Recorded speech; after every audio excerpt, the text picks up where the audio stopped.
Okay, so one is like a stone deftly flung from a sling. The other is a chaotic rock slide. The Stone Sisters, Marimore and Bertha. Which one's which? Marimore is definitely the stone flung from a sling. Yep. Because she's all light and agile. Oh. She has a voice made for ASMR, Taylor Dovetail.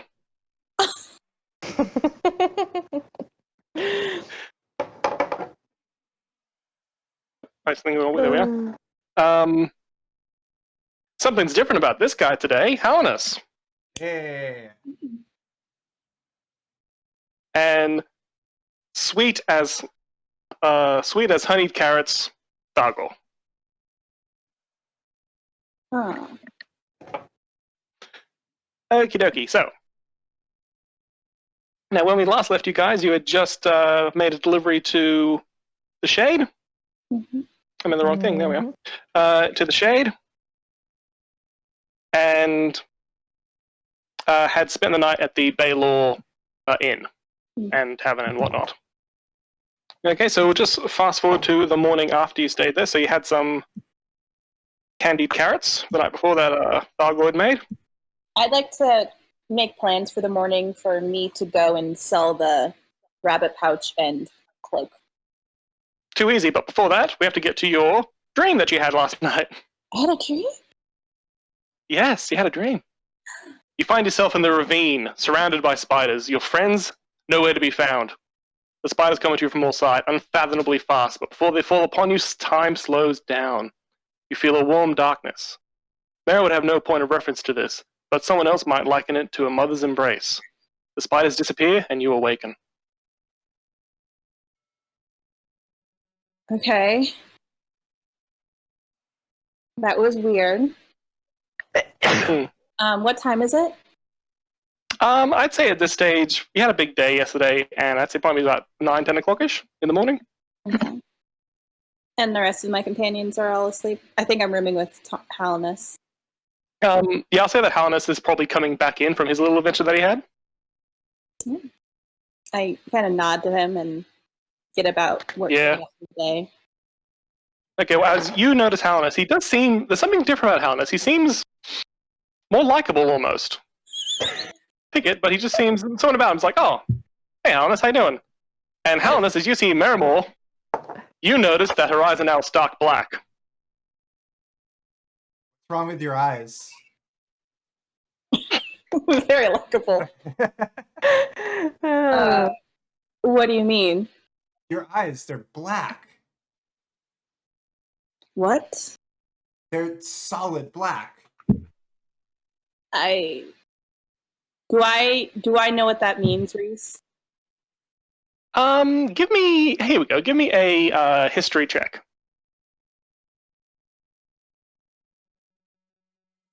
I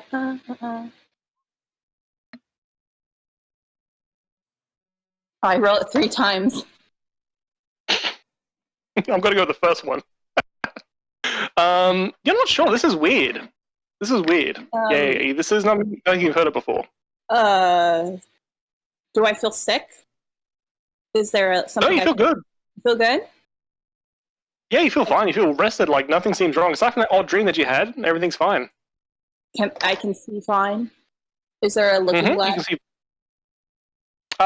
Let's pretend like you're in your sort of shared room area, and yeah, there's certainly a mirror you can look into. What do I see? You see a normal appearance, but yeah, sure enough, your eyes are just this solid black. It looks real cool, but also you'd be mildly concerned. Is anybody else awake right now? Can I find Tala? I'd say that at this stage, other people are waking up. I go to Taylor and be like, do I look sick to you?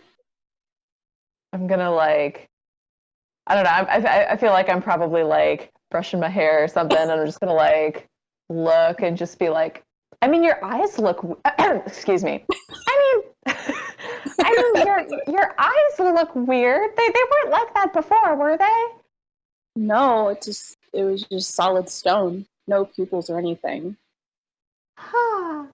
That's really odd. Can I roll like medicine? Because I like or something like that to see if I would like I guess know something about like I don't know diseases or something like that, or Of like course, go for it. any sort of like medical cause. Okay. Feel free. My phone has slid down in front of my computer. So, okay, now I can actually see my screen and my phone at the same time. Oh gosh, I am not on my character sheet, am I? That's not, I had it open. She's got to wake up and Just a second. Scan through my mental, I guess. Medicine. Okay, did that appear? I made a noise. a There we go. 16. 16. Okay, so yeah, you get Merimore's head. You kind of like look at her. You give her like the old looking around, and aside from the eyes, yeah, you're getting right in there. And aside from that, like she seems otherwise healthy and fine. Like there's no sign of any other weirdness, like no sign of infection or anything like that. She seems healthy, just that she's got these dark eyes now. I guess I'll tell her that. Well, you seem fine. I mean, I don't see anything wrong. Does it hurt? No, it feels fine. Touching your eyeball. She just straight up touches it. It's just stone. I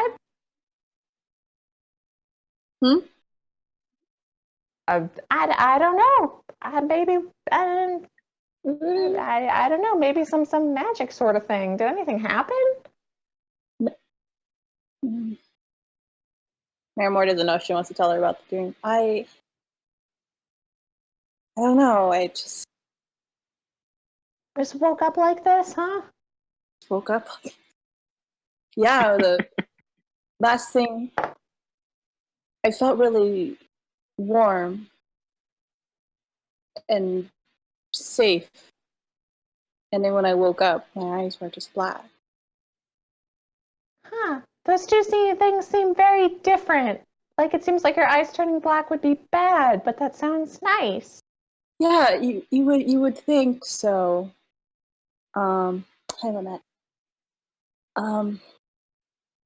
Should I'm a little concerned. Yeah, I would be. I think it's good to be concerned. I guess let me know if it starts to hurt or something, and I can try to give you something for it. But it doesn't look like anything's wrong. Okay. I don't know. Keep an eye out. Keep an eye out? Well, I didn't mean it that way. I didn't mean it like that. Ah. Okay, well, there's nothing more I can do. Not to my knowledge. I guess I will just kind of put up a. I guess I don't have a. Do I have a? I don't have a cloak or anything really. No. I see. Yeah, you don't have anything on hand that's going to cover your eyes at this stage unless you want to makeshift something. But yeah. I look around to see what I can makeshift. Just kind of just cover a little bit, keep my face kind of hidden. Okay. Give me a investigation check. Don't want to alarm the nice town people of the shade. Investigation? Mm-hmm. 5. In your sort of concerned panic, you're kind of not thinking straight, and yeah, you can't. Yeah, like what's going on? Like I don't know what I could possibly use. So yeah, you're sort of a bit too panicked to think straight at the moment. I'll put on that cloak I want to sell, the rabbit one. Can I use that? Yep, absolutely. I'm going to sell it anyway, so it's not going to last very long. And I go out. Okay, cool. Say, I'm gonna, right. Okay. Well, I'm gonna go sell the. I'm gonna go to the market. Okay. Well, before that, we're going to quickly change scene to that ravine that you're all very familiar with, and walking down that ravine is sure enough a now somewhat recovered Berta Boulder from her sort of big long sleep she had after a good time of drinking. and she's been plodding down this road for a bit. And yep, sure enough, she sees a few dead spiders around. So that would be cause for concern for her. But as she's walking down, oh yeah, No, I was gonna say, yeah, she's probably gonna try to see if there's, any signs of anything bad happening to everyone else. absolutely. Well, give me an investigation check then. Oh god, that's not gonna be pretty. Just a sec. I gotta get situated with the whole rolling things business. It's just loading forever. Doesn't want to do anything. Hmm. Damn it. It's okay. It's clearly just my internet being a little unhappy.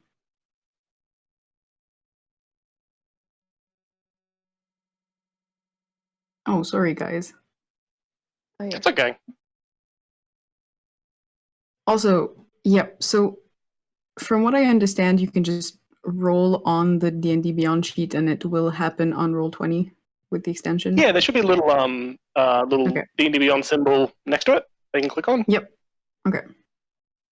And that's all I have to do. Nothing else. You've weird got steps. that thing installed. That's it. It's Yep. really straightforward and cool. So once you've got that thing Okay. installed, it should just appear. Alright. It's handier if Okay. you, for things like initiative, if you've got your character selected, it'll actually auto-apply the initiative when we need it, which is really handy. Fun. Yeah. Okay. All right. So, investigation. Yes. Yes. Did it work? Did it? There it is. No? It did. Oh, yay! It did. Uh, I mean, in the sense that a number came up, but it's not a great number. That's 12. So yeah, you look around these dead spiders and stuff, and yeah, you don't see any dead humanoid bodies, especially that of your friends. It looks like a battle certainly took place here, and yeah, whoever killed these spiders made away. Then she's just gonna keep going and, hope that everyone is okay.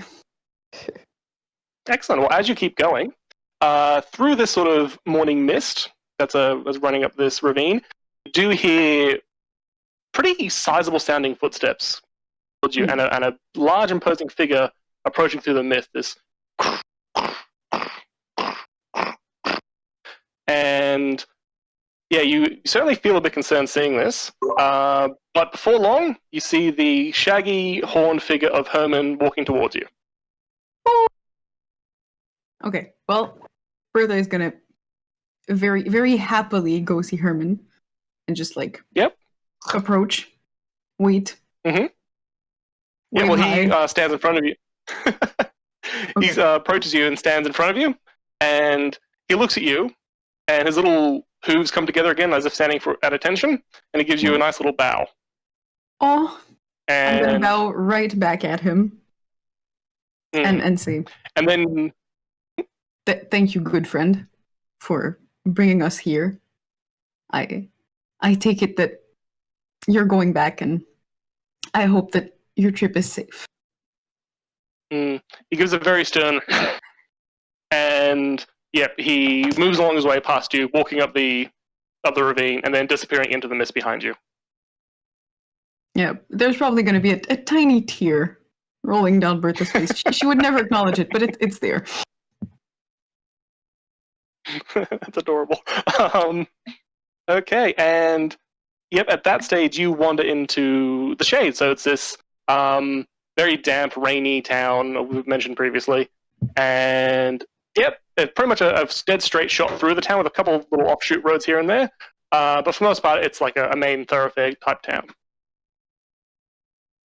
All right.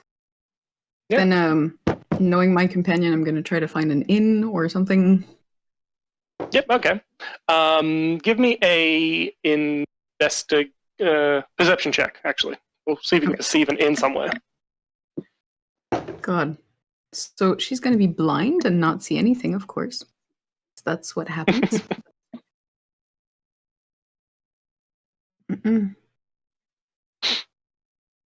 Sorry, again.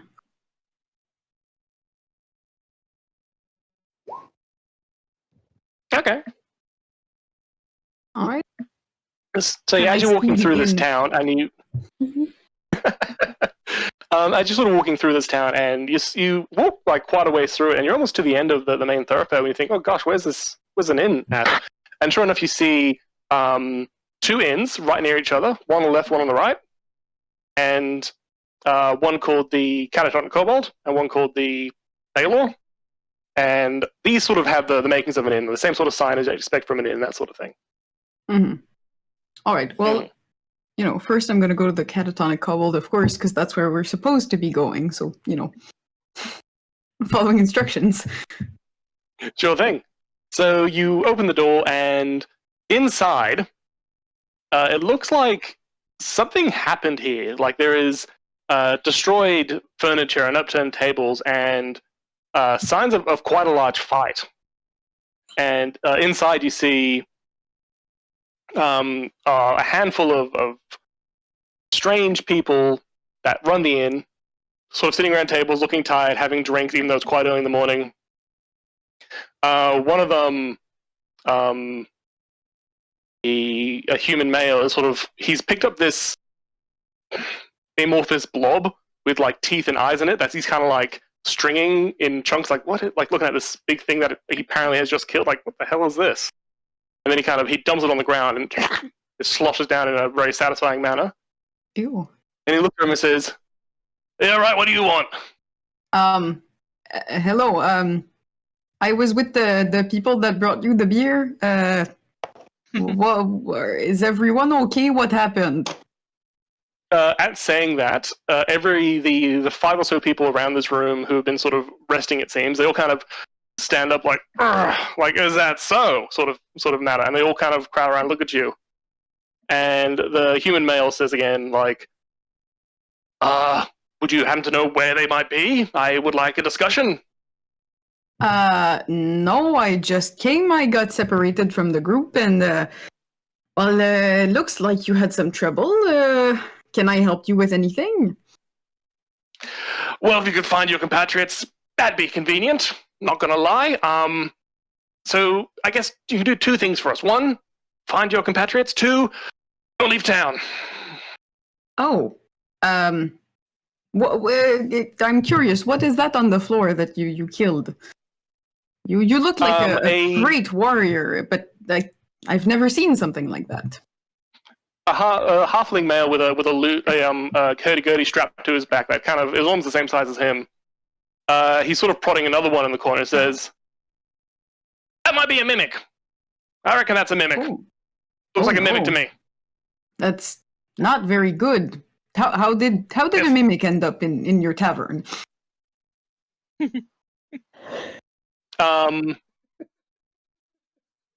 A really, really big human male, bald head, covered in like big armor with a huge club. He walks up and like across the room and at you and sort of puts his club on the floor in front of him and looks you dead in the eye and just goes, "Grug." And from behind him, the halfling kind of looks around and says, these were in the ale that you had delivered to us. So that's a concern. Looks like a mimic instead of some ale was delivered to our premises, and we're not too happy about that. We traveled with it for a long time. It never revealed itself to us. Because that's interesting. Is there anyone that could, wish you harm, I guess? They all kind of, at this stage, get a bit more reserved and like, kind of things. Well, very sort of non-committal answers. I am very sorry for all the damage. If I can, if we can help, we will. But you seem to be able to defend yourself very well. That is honorable. He goes, "Yeah, we go all right. Yeah. But yeah, if you can find your friends for us, that'd be good. We need to have a conversation."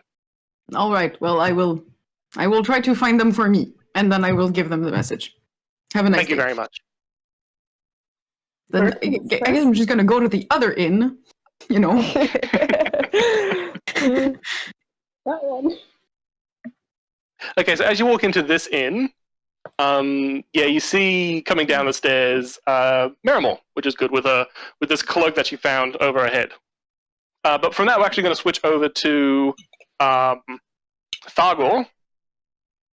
Yeah. And as Thargor also comes downstairs, the chef that you had a brief conversation with the night before, who looks really tired, sitting at a table like within good view of the stairs, like he's waiting for you to come down, sort of thing. And as you come down, he kind of quickly gets up and he walks over to you. He Good goes, morrow, Eve. How fare you on this? he goes, someone was cooking last night. Oh, yes. Yes. It was, Who was it?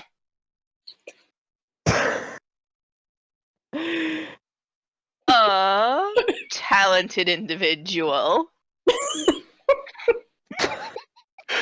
Give me a deception check. I'm not sure. I was just gonna say, I'm not sure if he would pick up on this, on the context or not. Are me and Maramore's at the market? Am I still? I presume I'm still hanging out in the lobby. Yeah, we'll say that. We'll say that. Okay, so I'm. Well, you'll say you met in the room, yeah. He probably is not gonna pick up on it. Yeah, we'll say that you probably came down with Thargor as well. Okay. Okay, so Better roll than I expected. deception. I said, sorry, not perception. Oh, deception. Okay. Yeah, deception.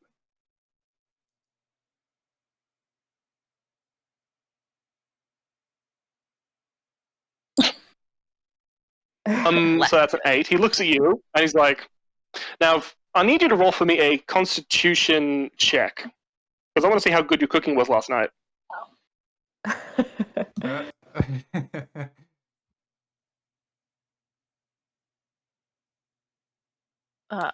Hang on a sec. Ooh, I hear a child out of bed. I'll be right back. no dramas. So while that's occurring, we might swap to Hallinus then. Hallinus, what are you up to? Well, right now I'm kind of looking for the nearest bag of popcorn. Oh,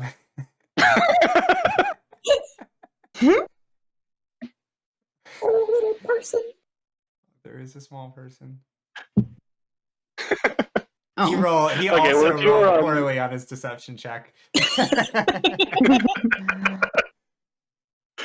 If you're a part of that, then we might swap over back to Miramore then, and her shopping adventure. I actually, really quick, I just remembered, Oh, yes. as I was looking at my, like, the fact that I have another spell now, because I swapped things out. Can I, in addition to giving Marimore kind of a medical overlook, I'd like to cast Detect Magic as a ritual, and just kind of, like, see if I can deduce whether there's anything magic going on with what's in her eyes. Absolutely. Absolutely.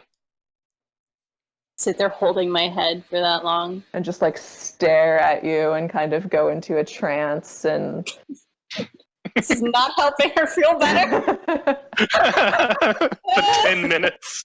it does take a long time. Yeah. It works like sweat. Okay, this is gonna take a minute, but might be able to figure something else out. And I'm just gonna like stare at her eyes. Are you sugar trained? This is how we do it out in the field. This is field medicine. Oh yeah, that makes everybody feel better. It's your cold medicine. Do I need to roll anything for that? I don't think so. I'm just checking for us right now. All right. Hopefully that takes. Taylor's staring me deeply and lovingly into my eyes. Apparently, that's what field medicine is. It's just pitch black too. Yeah. So, like, Okay, start so to- yeah, so that's, you don't have to roll for anything. It kind of just tells you what's going down, which is good. Yeah. So as you cast this spell, you look into her eyes, and yeah, sure enough, there is like there's a bit of a magical vibe to her whole deal at the moment. Huh. Um, That's interesting. You have a nice magical glow to you. That I don't think And I've it seen does- before. I don't know magic. and it certainly seems to be a little bit divine in nature too. You sort of get that vibe. Yeah, okay.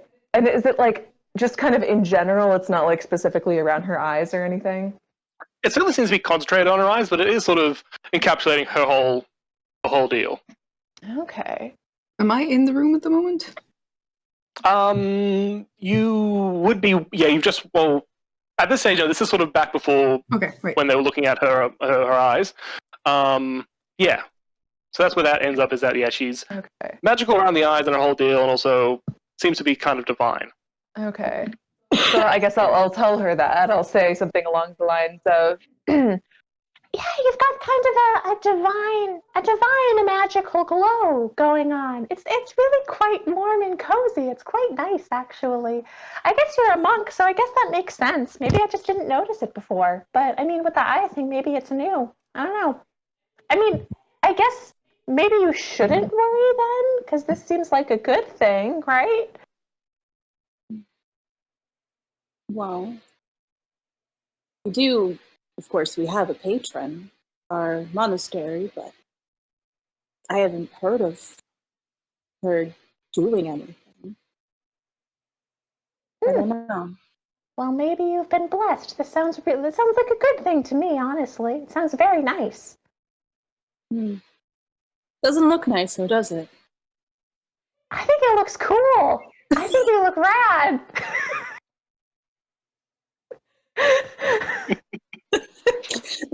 A tiny person screaming in my face. I'll just pat her on the cheek. You look great. It's awesome. Thank you. Okay. Okay, so we might swap down back to Thargor now in the lobby, talking to this chef of the inn, and he looks at you, and he looks tired, like he's been up for a while, and he says, "If you're going to make such an affront to this establishment and to me personally, could you at least do it well? Because that stench reeked out the entire inn. What was that? Was that some sort of carrot-based dish with sugar or something? What was that? What did you make last night?"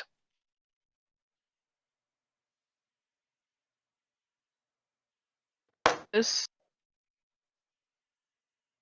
I thought it was delightful.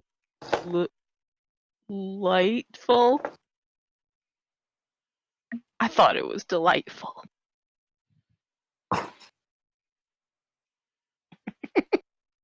Well, it wasn't. He says, "Do it again, Okay. and you won't be allowed to stay here anymore." No, And then he probably gets up No and goes back to the cooking kitchen. no cooking at all. He sounds so sad. Well, gonna just briskly readjust his top hat.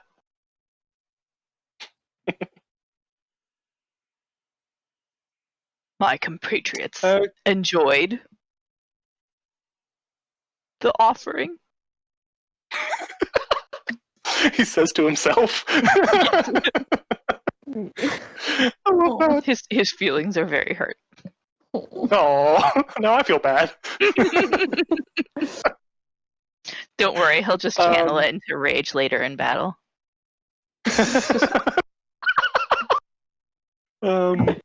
Okay, so we have. Da-da-da-da-da. Now, Marimore, she had a plan that she wanted to get done, so she's walked back into the sort of main lobby / dining area of the Baylor. And as she's done this, Berta's walking in as well. Okay. Even with that little extra from my dear small friend, I'm still a little nervous and hidden behind my cloak and kind of just keeping my head down and going. Hello again. Are you all okay? Is it all okay? Yes. I went to the other place where we were supposed to deliver the beer, and they had the mimics apparently in the barrels. There was Really? Yep, and they looked. They wanted to know where you were. They didn't look happy. a mimic. I think maybe we don't go talk to them.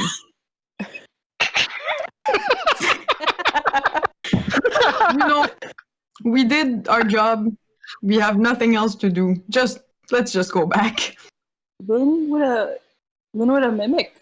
I was in that cart all yesterday.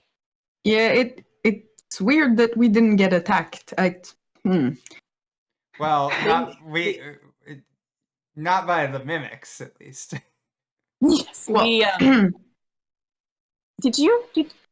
How did you get through? Well, I saw traces of fighting, but you all seem to be in one piece. So You didn't see any spiders?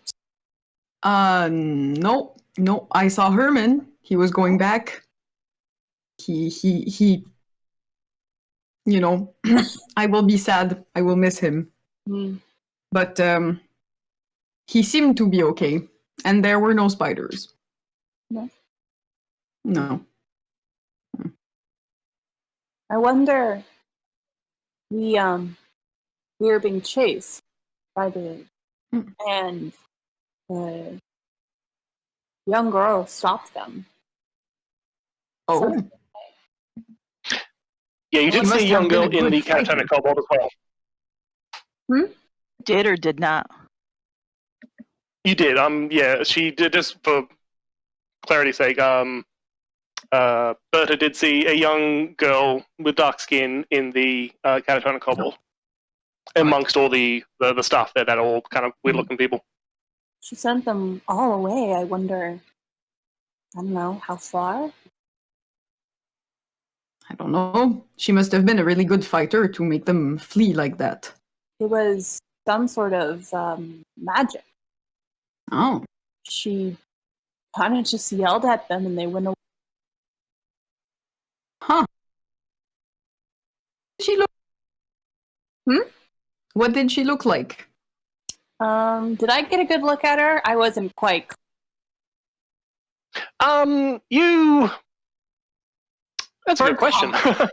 Halness We'll say that you- can say.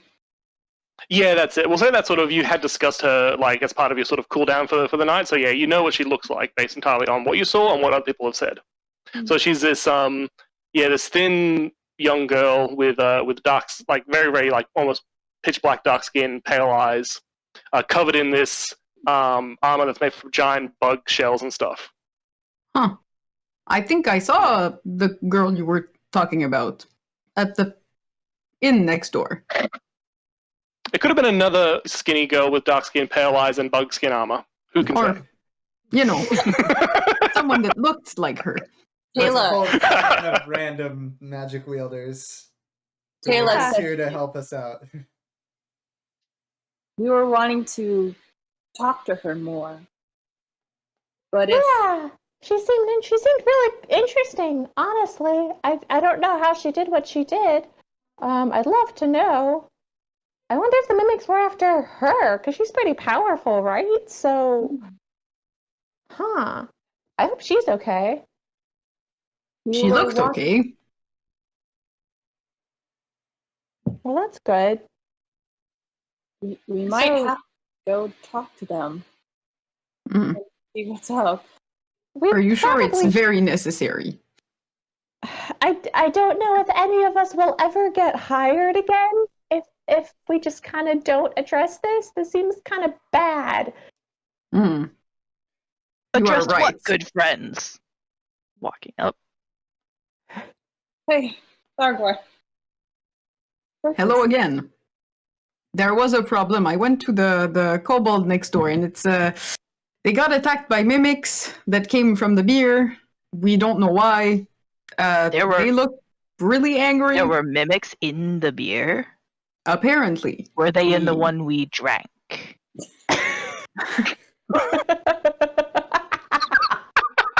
Well, I feel fine, so I don't think so. Well, I hope not. That sounds unhealthy. So maybe it's Oh my extra God. protein. I don't know. Well, all that aside, we decided we have 3 goals. We wanted to talk to that young girl. And I don't know if you saw, but there was, when we entered the shade, this dragonborn on the top of the hill. Not me. Hmm. Not, no, I think dead. Not Margot. A different one. A different one. Maybe Ken. I don't know. And we wanted to learn more about the town. So maybe we could stay for a while and clear up this mess. If that sounds all right. Well, I think you have better ideas than me.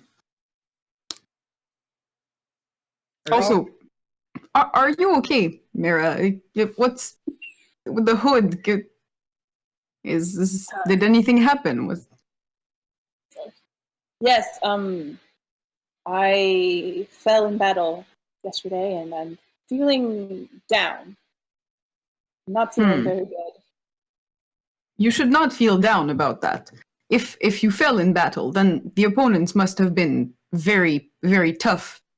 You are a good fighter. There is no shame in getting injured sometimes. There were so many. So many. There were a lot. It's With it was very very many, difficult. many legs. I am very sorry that I was not there to help you. I don't feel well that I wasn't able to assist. It is okay. Next battle, we will do it together. I appreciate that. Thank you. All right. So, when do we go talk to the angry people next door? We should probably do that sooner rather than later, because otherwise they're gonna just kind of keep following us around and just kind of getting in our way, and that's gonna be more annoying than helpful. Yes. All right. Then I propose that we go with our weapons drawn. You know, to be safe. Maybe I'm down. That seems extreme. I don't know. I love that Taylor's the tiny voice of reason. Yep. Well, we'll have them at the ready, but not explicitly drawn. Are we going to fight? Hopefully not. Can we not just yell at them? I heard dragonborns are very good at yelling. Yes. Skyrim, anybody? As long as I don't get too excited and bit does not end well. They could still leave a review on us. So you could be cautious. And I wouldn't be too excited either if I got it. All right. Then who will be the front of the, who will be the face? Who will speak to them? I vote Tala. Oh, I talked to them before. Does it have to be again? She's the only one who has spoken with them.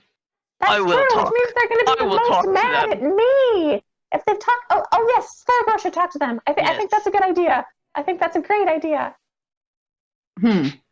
All right. Good. I have already talked to them, but I don't know. What are we talking about?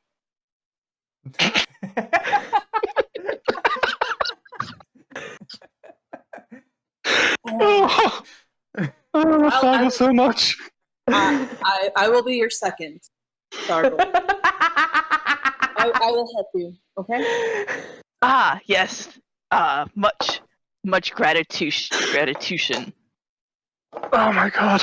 We will, they are upset with us, and we will fix it. All right. Then, if you're all ready, let us go. If we must, we must.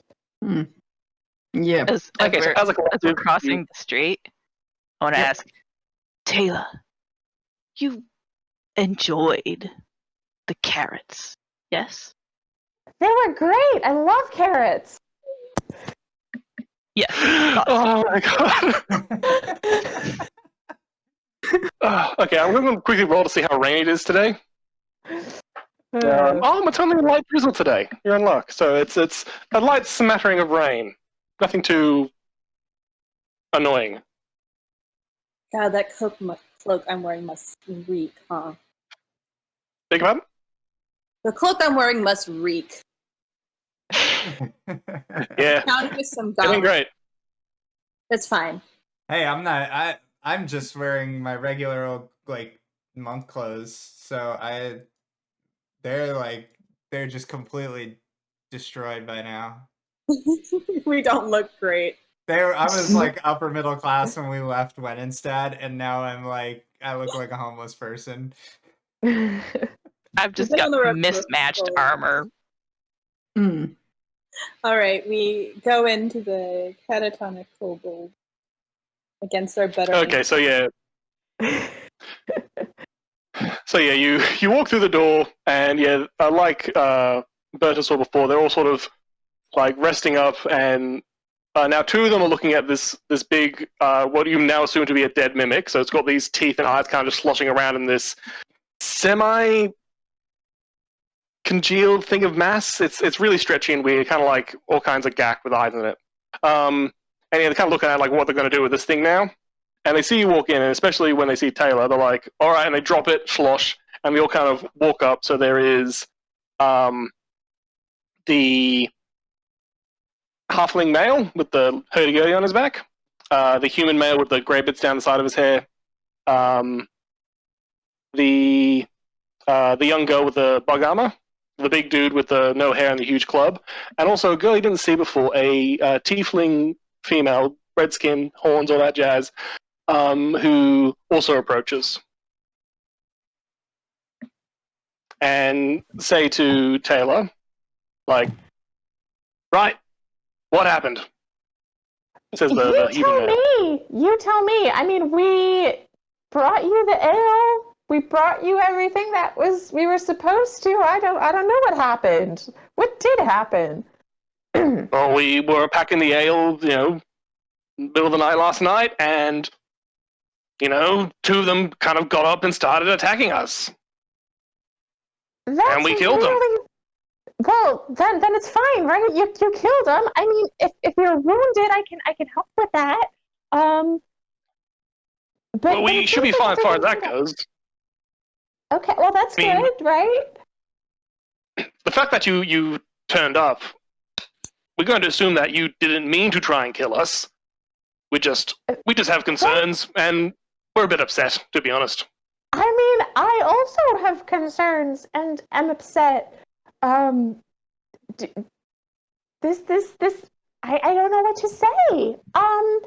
Do you know why someone would have presumably tried to kill you? That seems like you would know more about it than me, right?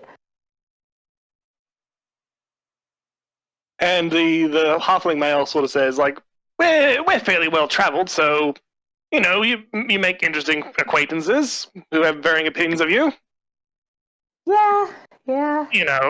So what happened when you delivered the ale? You picked it up from the Ironguts, and what happened then? And then we brought it here. We stayed overnight at an inn where we were attacked by bandits whom we killed in order to protect your investment in this ale. Then we continued on through the ravines and fought off and outran some spiders in order to bring you your ale at extreme risk to our own lives. And then your little friend over there, the girl in the really cool bug armor, frankly, You look over and she's sitting at a table by herself, and she's got like a little white spider in her hand that she's sort of like, she's kind of doing like communicating it with her fingers, and the spider's sort of on its back legs doing the same sort of thing. And she kind of looks over to you and she's like, and wave back. Yeah, she did some really cool bug magic. I don't know anything about bugs, so that was really neat. Yeah, and then so she helped us escape the spiders, which was nice. And then we brought the ale promptly to you. And I guess I missed the part where some bandits tried to additional bandits tried to steal our ale, and we killed them too to get the ale back. So really, that's 3 times over that we could have died in order to bring you this ale. So I guess I really just say that to try to communicate that we're just trying to do our job, and I have no idea how this happened or why this happened. Yeah, I'm sorry. The male, the human male, he sort of picks up at the bandits in the ravine, and he goes, "Where were these bandits?" Which ones? The ones in the ravine. I feel like I, as a player, like don't have a good enough like sense of where it was, so like I don't know what to tell him. As Taylor, you can sort of say like, it's sort of in this sort of area. Yeah. And you can sort of give like, this far up the road sort of thing. Yeah. We'll say that.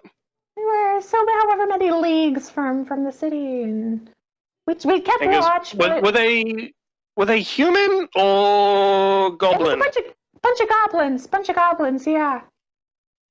Were both sets of bandits like there's this collective sigh. Were both sets of bandits goblins? No, well, the first set of bandits were dwarves, and the second set were goblins. Okay. And yeah, there's sort of this collective sigh among the traded sigh among the staff of the catatonic kobold, and the human male says, "Did you kill any?" And I'm just kind of like look at, I think it was Halinus and Mara who. Yes, all but one. You killed 2. So yes. Was I wrong? Leave town. Hmm? Don't leave town. Don't look down. Come back. Don't leave town. Don't leave town.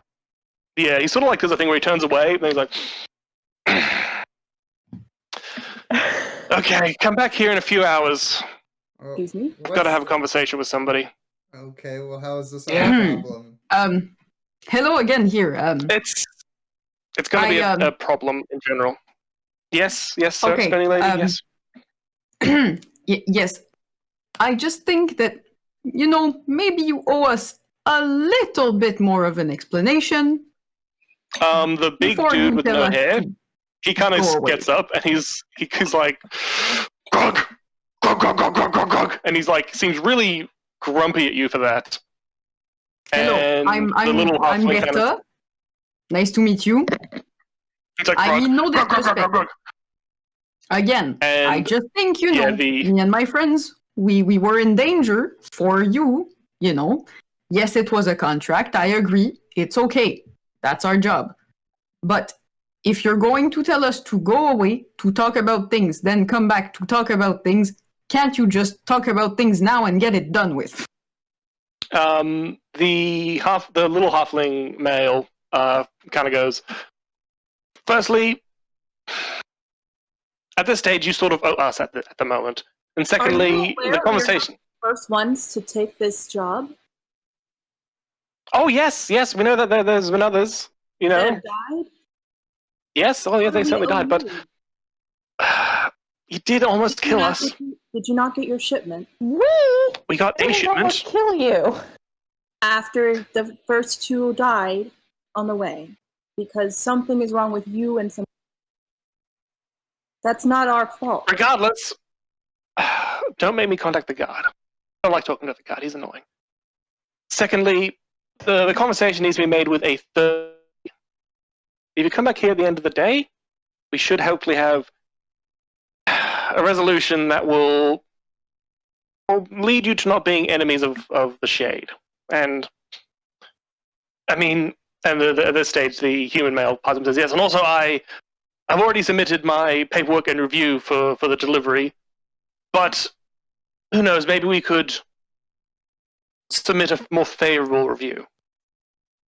If you I'm sure we can come make to yourselves some available. solution that will satisfy all of us, so we will make ourselves scarce and be back at the end of the day. Well, I is can. there at least any good place to spend the day here in town?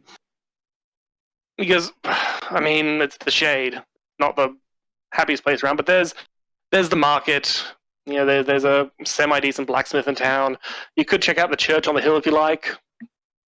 Ooh, Yeah, that there's sounds things to interesting. do. I'm sure there's things you can do. I can assist in the cleaning up. I have experience sweeping in taverns.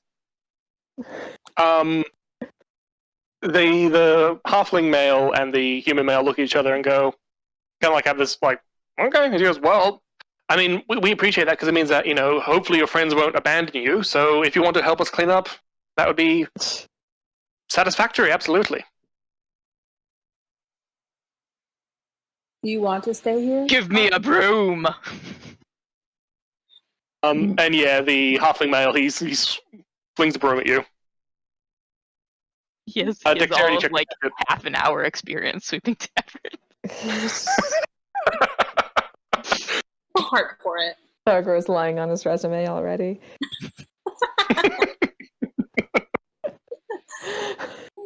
I mean, didn't we all do that to get here?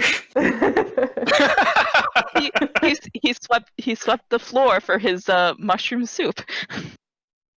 This is true. He has professional floor sweeping experience. Yes. It's not technically a lot. Sure, he has a good, would be a good reference. Well, how long? Few hours? Like I said, towards the end of the day, there's a bit of travel involved. Well, we have errands. So I guess. Okay, and yeah, so the human male says to the really big human male, Grug, follow me, and Florence with me as well. Is Greg a human? Grug is a human, yeah, but he's like a really big human. Really big human. Florence Real and big human. Tiefling. Yeah, Florence. Also, I forgot to mention, there's also the kobold in the big armor, the golden shield, who's also there, sort of below eye level, looking grumpy. Oh, I thought he was a statue.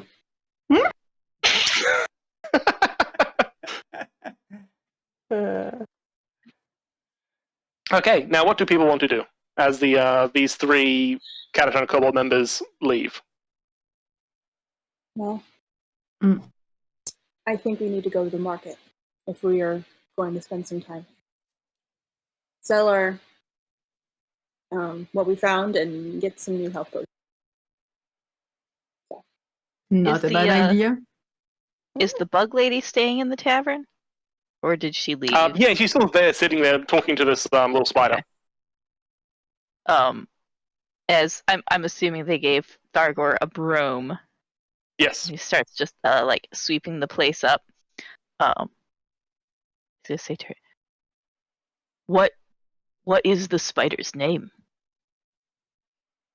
So she's talking to it, and then she hears you, and she kind of like takes a second to acknowledge you, and then she kind of goes, because it doesn't have a name yet. Very young, only just born. It came on the cart. Hello, Sir She's Spider. I hope you are having an excellent day. The spider kind of turns to you, and he's like, and yeah, and she goes back talking to the spider. Will you name it soon? Sweep, sweep, sweep. And she goes, No, spiders, they sort of get named by their own or themselves typically, but yeah, there's something odd about this spider. What do you mean? Because I'm not sure. I need some time with him. Ah,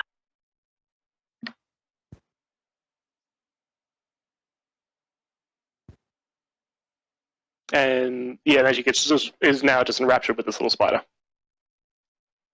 okay. I guess Thargor's just going to continue sweeping up, probably not doing a great job. I mean, it looks like the halfling with the small halfling man is kind of like, he doesn't seem to mind. He kind of just is now putting his feet up a bit. So he's like, yeah, Fargo's doing his own thing. I'll just hang out here.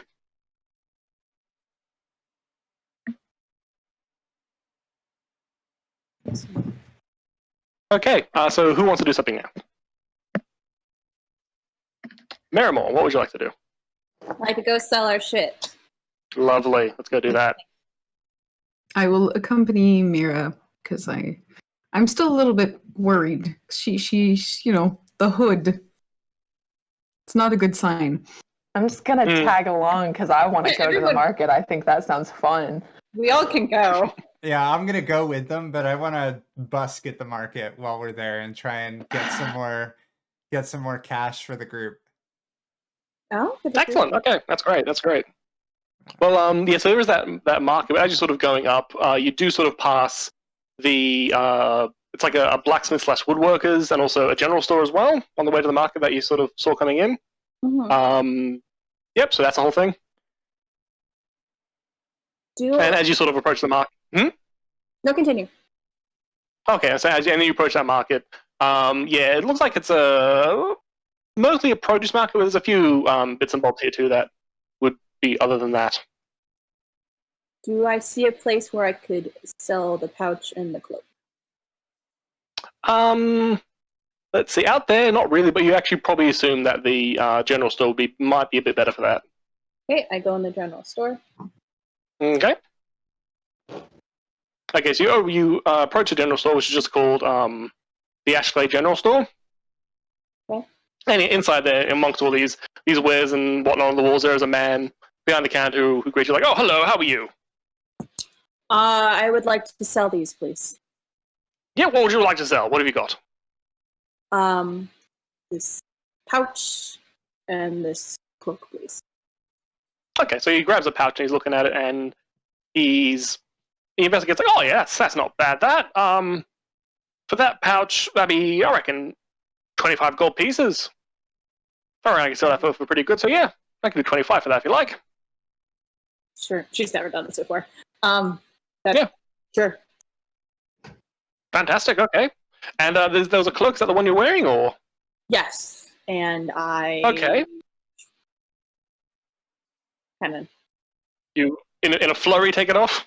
Yeah, and I kind of just chilling, looking away a little bit. Okay. He looks at you and he's whoa as he sees your eyes, So weird. and he's like, "Oh, I'm so sorry that." Oh no. There was something else that I thought was outside. I'm sorry for my reaction. Hey, what's with your eyes? Hey, sell me this cloak. Or sell. Okay. Yes, of course, no problem. And he's kind of like a bit more like reserved, like he's sort of back from the counter a bit more now. And he's looking at it, and he's like, yeah, this cloak. Oh, I reckon that's another 25 gold pieces for you. That's pretty good. I'd like to try something. She'd kind of like lean in a little bit more and says, "Just 25." He thinks. He's trying to bargain, and, but does not know how. Yeah. Give me a persuasion check. Do I get a bonus for cotton? No, Oh, fuck. Cotton's not in the game. Cotton stinky. You said persuasion? Yep. Yes. Ooh, I got the negative 6. Nope, that's 9. No, he goes, I mean, it's a bit damp, so I'm going to have to say, yeah, that's going to be dried out, probably cleaned. 25 is going to be a stretch for me as it is. Everything's damp here, and I hold up my hand for the money. And yeah, he gives you that 50 gold for the both. Awesome. And I will split that evenly amongst our group so everyone gets 10 gold. That's nice of you. Hey, nice. And while we're here, I'd like to look around and see if they have any books. Yeah, what sort of books are you after, just in general? Or? I'd like to see if there are any religious texts. Okay, sure. Because there's a small little like mini book area in this place. Give me a perception check. And just Actually, investigate. I'm not looking for a specific, just any sort of investigation. Yeah, sure. 18. Okay. So you're sort of looking through for anything that looks more, about religious texts. And as far as that goes, you do find a particular book. Where would it be?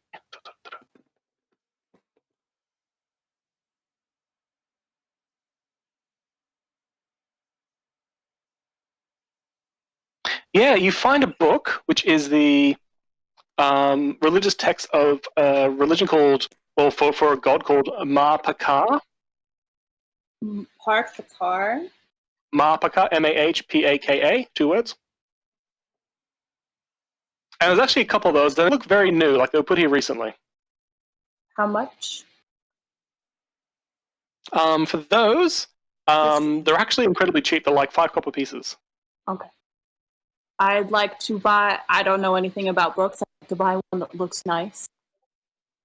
These religious ones, or? Yes, just one of those. Yes, sure, absolutely. Yep. So yeah, you grab one of those, take it to the counter, and the guy looks like, goes, oh, all right, yeah, there you go, and takes you 5 copper pieces. Thank you. And I don't know if anyone else followed me in here, but I finished my shopping, and I'd like to go out and find Helenas. Give me books. Mhm. Say, Oh. I'm sorry. Well, while you Huh? I'll say while you're finding Helenas, give me that performance check. Yeah. Actually, if he allows me, I do have Mhm. a flute, and I have proficiency. So I would actually like to try to duet with him. Okay, cool. So let's do a I guess a combined roll. So yeah, do each of you do a performance check. Oh, yes. Hey. Wait, what? Yep, I do have charisma. Actually, I'm not intelligent, but I have charisma. Okay, on D&D Beyond, Awesome. it showed an 18, and on the actual virtual dice showed an 18, and then in the bottom right, it's just like 2. Like, okay, That's weird. That's why Did you do That's why I went, oh yeah, and then like it just shows up a 7. It's like, That's weird. anyway, it's okay. It's up there. It's a 7. So yeah, it seems that Helenas isn't quite as used to performing with others as Berta might be. Because Berta's kind of like, she's just jamming jazz style there. Like, she's actually doing a really good job. And yeah, your drumming is not as good as it has been, to be honest. So I'm going to say over maybe a couple of hours, together you might make 3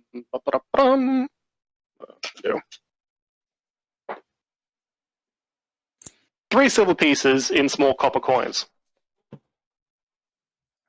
Okay. Better than nothing.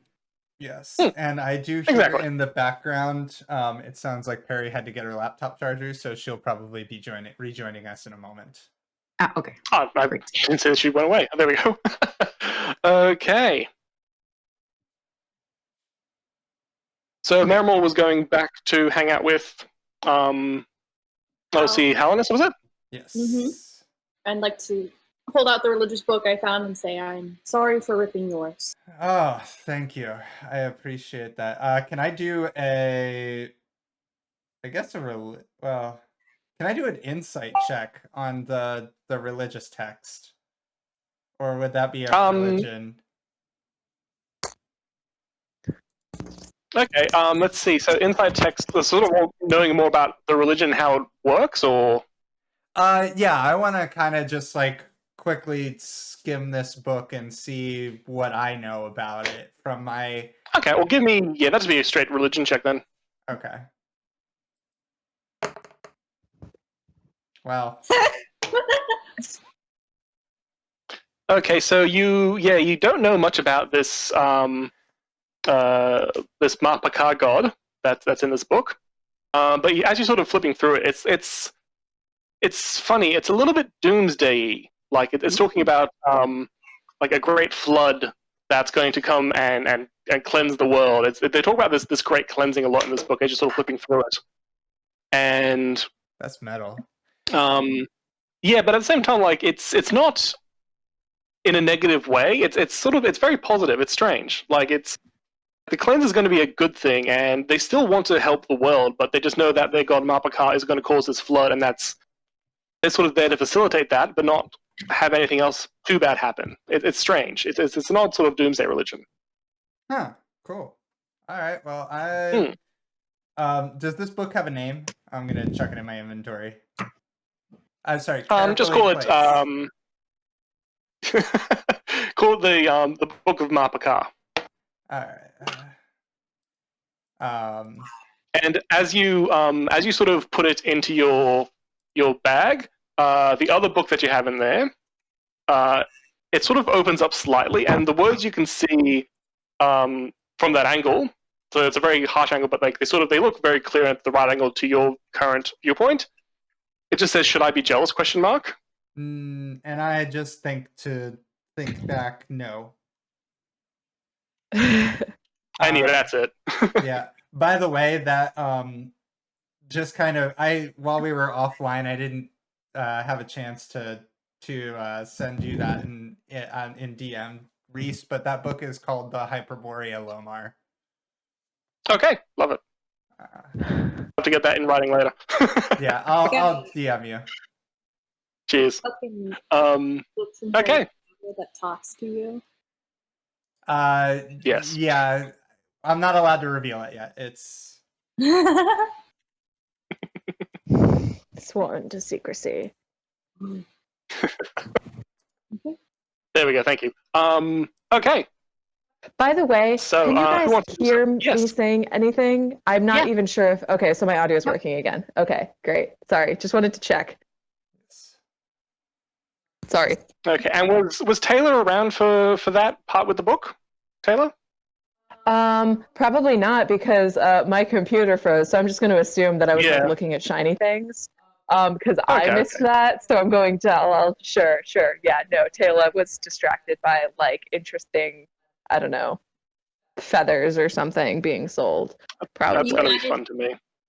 You added 10 gold to your inventory. Yes. Did you get that? Okay. Yes.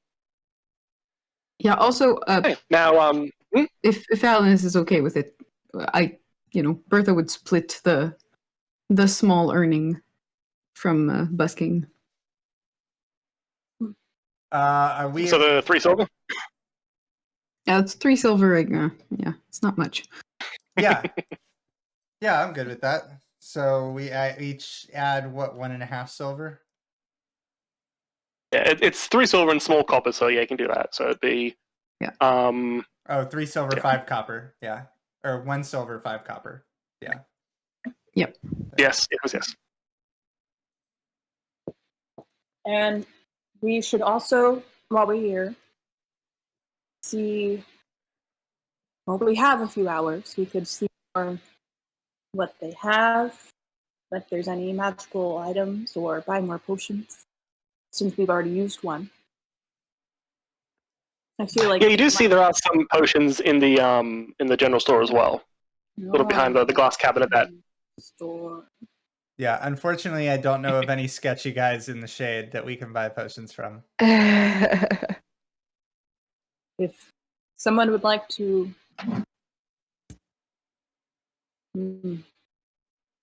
I don't necessarily want to go back to the jungle. I can loan some money. Yeah, what are the prices on these healing potions? The prices on them are a good question. I always forget what the price of healing potions.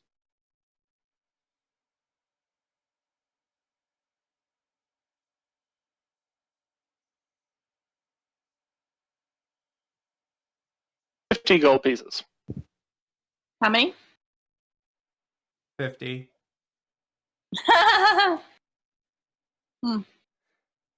I'll just be less stingy with my spell slots in the future. That's expensive.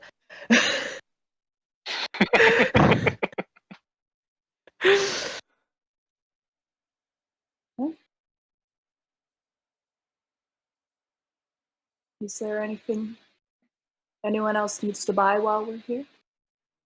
Are there any like pretty beads or pretty feathers or something? Because I have cash burning a hole in my pocket now, and I just want some more like pretty necklaces or something to wear. Yeah, well, I guess this is a general store. I don't know if that sort of thing would be here. Yeah, you don't see anything there, but you're welcome to ask the guy at the counter. Sure. So I'll go up to the counter and ask. What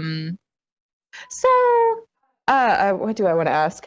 So are there any perhaps stores or markets in town that you could recommend that sell like jewelry or like textiles or like supplies for, I don't know, jewelry making or embroidery, things like that? Anything around here? He has to think about it. He goes, yeah, I don't have anything here, I'm afraid, but I know that the blacksmith next door, he does on occasion get the odd bit of silver or gold that he works with for special orders. But aside from that, out in the market, there should be a fabric salesman as well as someone with some gems and whatnot too. If you're so curious. Yeah, that sounds nice. Thank you very much. So yeah, I'm gonna go look to that like I guess fabric shop, see if there's I don't know, or the shop that's selling fabric, see if there's any I don't know. I just feel like this is like the sort of this isn't like furthering the plot. I'm sorry. I just feel like this is what Taylor would want to be doing. No, that's just be fine. like looking at stuff. So I think Taylor's still kind of like looking for like a raincoat or like raincoat materials too, because she wasn't able to get anything, and it's really wet here, and or like some sort of like waxed canvas to like Yeah, well, there actually is like you find the like the nice fabric shop that he's sort of referring to, but like right next to it, there's one that deals more in like that sort of waxy, waterproof kind of material as well. Because being the shade, that's pretty important. It's actually a much bigger shop too. Okay. Mm. So yeah, so I think Taylor would probably look for some like a nice like foresty green kind of camouflagey colored like waxed material to kind of like make a raincoat out of. Is that something that they'd have? Yeah, absolutely. There's like a whole bunch of those more earthy colors. Yeah.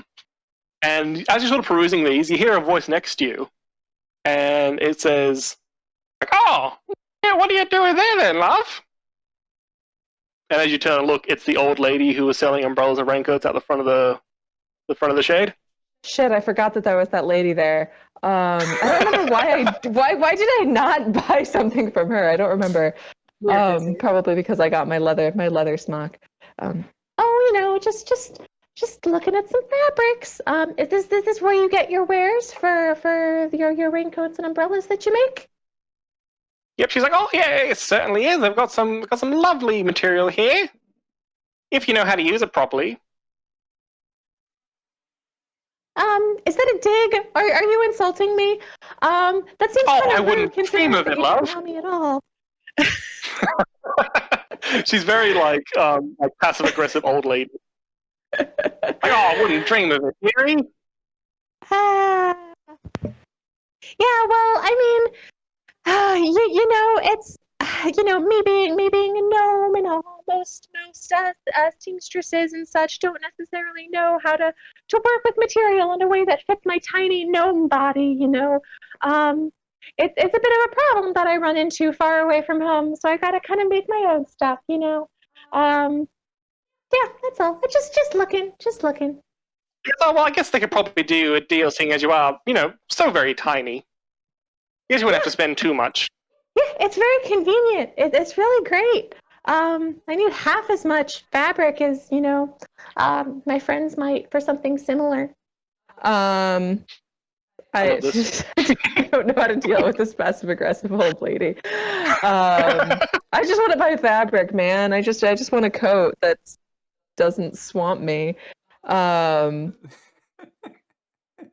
Yeah. So can I? And so she looks at you and she sees the green fabric that you're looking at, and she says to the person behind the counter, like, "Oh, Jill, could I grab that entire roll of fabric, please?" God, what an asshole. and yeah, she says, "Oh," and Jill behind the counter says, "Oh, that's perfectly fine, Miss Umbridge. Absolutely, absolutely." And yeah, she puts it. And she puts it like in like this big sort of like scroll box thingy, and yeah, and they exchange gold or whatnot, and Miss Umbridge grabs this like big like tube of fabric and goes like, "Well, I guess I'll be off then," and she kind of walks away with it. It was lovely to see you again. And I'll find something that's I don't know, a nice brown, a nice not that one, a different one. And yeah, so Jill behind the counter says like, "Oh, that brown one, that'd be perfectly fine." And then she waits for Jill to walk, Miss Umbridge to walk away, and then she kind of like from behind the counter, she kind of pulls up like another roll of that stuff. She's like, "Huh?" Like green stuff. Yes, that's beautiful. Thank you so much. How much would you like? I think about 3 yards would be enough. She has it, not a problem at all. And so she, she rolls it out, gives 3 yards, and like she has like a little measuring device. She kind of looks at you and gives a little bit extra, slices it, and she goes. Got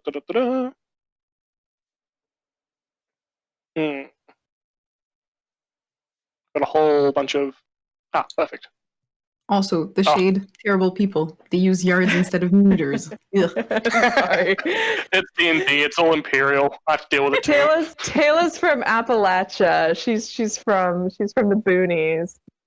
They use the weird measurements out there. Okay, so she's going to charge you for that. Full silver pieces, which you do note is actually a pretty good deal. Okay. Based on the pricing advertised. Okay. I will hand over 4 silver pieces then and thank her profusely. She's thank you. Like nobody's ever bought that much fabric in one go before.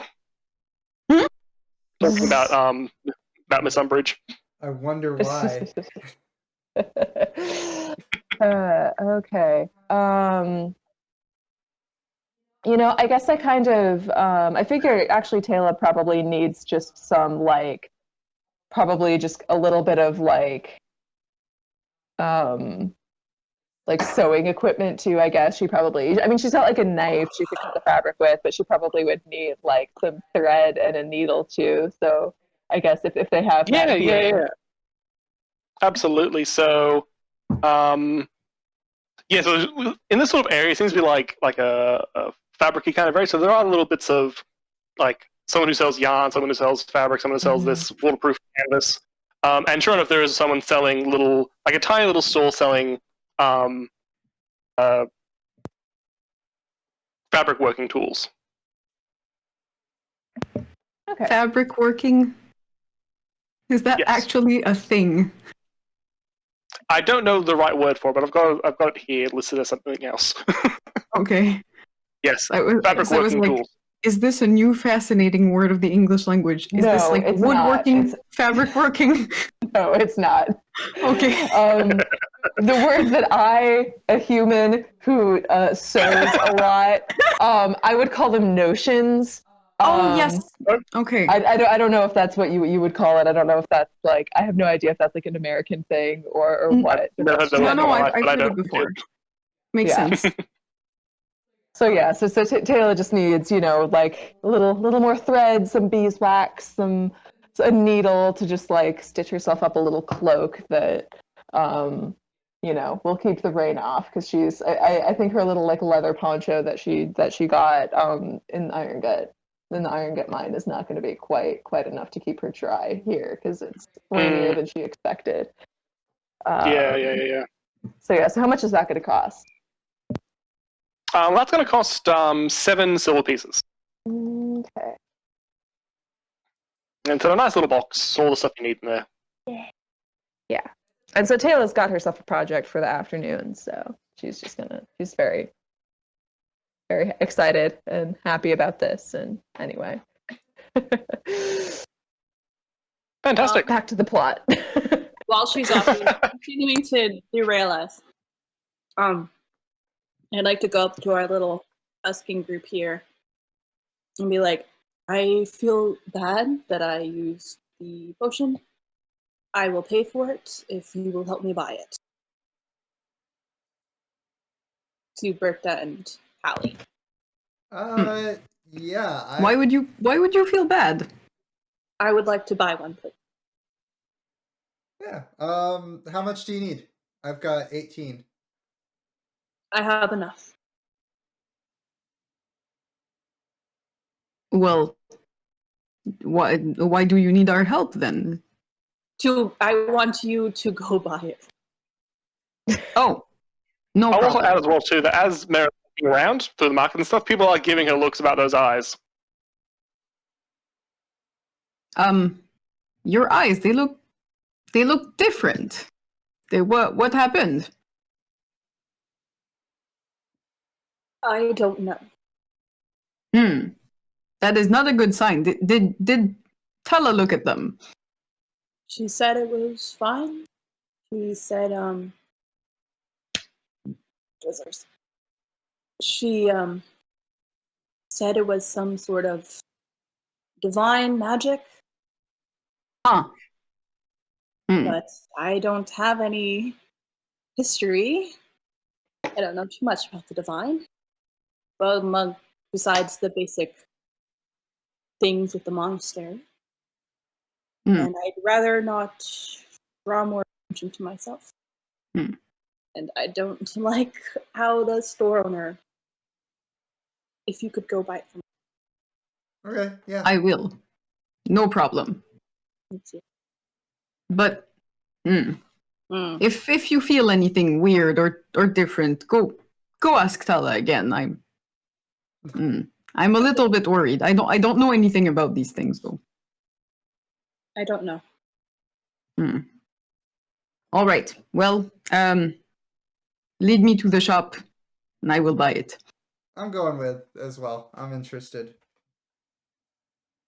I do. Okay. So yeah, you go to the shop and you exchange the 50 gold that Merrimal gave to you. And as you walk in, the shopkeeper is like, "Oh, hello. What can I do for you today?" Hello. I need a healing potion. Oh, well, fantastic. Just the one? Yes, just one. Oh, there we go. So he brings it out in his little red vials you all very well aware of. And he goes, right, that there's going to be 50 gold pieces. Okay. That's very expensive. I hope it's good potion. Oh, it certainly is of very good quality. Do you make it yourself? Oh, certainly not. No. We've got a few, salespeople coming through here once in a while. And I'll grab a couple for other travelers who want to go northwards. And how do you know it's good then? Well, he fumbles a bit and he says, "It's a reputable seller that sells it to me." All right. Does he make it himself? I want to see his Yelp. I don't know. It seems to me like maybe we need a sample to test it. Yeah, is there like a review He board sort of outside says the like, shop? Potionmasters.com. I give you he sort of says like, if I give you a sample, it's going to lose some of its potency. So I I can't, but you have my guarantee. If it doesn't, help, you'll certainly get a refund from me. Seems Back- legit. Will you put that in writing for me? He goes, oh, certainly, absolutely. He brings up a quill and bit of paper and everything and a little ink kit and all that. And before he gets doing it, goes, are you, referring to your stony experience, like, are you friends with the lady with the eyes? I don't know what you mean. Oh, my mistake. And he starts filling out this bit of paper. She has eyes too, by the way. Just saying. And In fact, most if you ladies could have put eyes. at the bottom of that contract, if anything is shady, we can return it to you. He goes, absolutely. That's sort of the guarantee I have, anyways. But it's fair to put it in writing. And he fills it out. Then he rolls it up and seals it and hands it to you and says, right, and that'll be 50 gold pieces for the potion. All right, here you go. He goes, thank you very much. I'll just kind of take the paper, fold it, put it in a random pocket somewhere. Probably gonna forget it, but Money back guarantee. All right. I all did right. all- I checked all of my money and put it all together, and I'm like, I have enough, and I'm homeless. So I don't really need it. Are you outside of the general store at the moment, Mara? Yeah, I'm probably just kind of hanging out. Okay. Yes. Well, you'd be sort of near. Yes, Thomas, we noticed the pun. Okay. And you're hanging out, so you sort of be nearer to the blacksmith shop next door, which is also where you dropped off that old lady as well. Just so you know where you are. And yeah, you sort of see like there are a few, in addition to like normal like blacksmithy wares like nails and hammers and that sort of thing. You also do see he's got some armaments too, like some swords, daggers, and even a few bits and bobs of like actual armor. And you do notice that there actually are a few there with face visors. You might think, oh, there we go.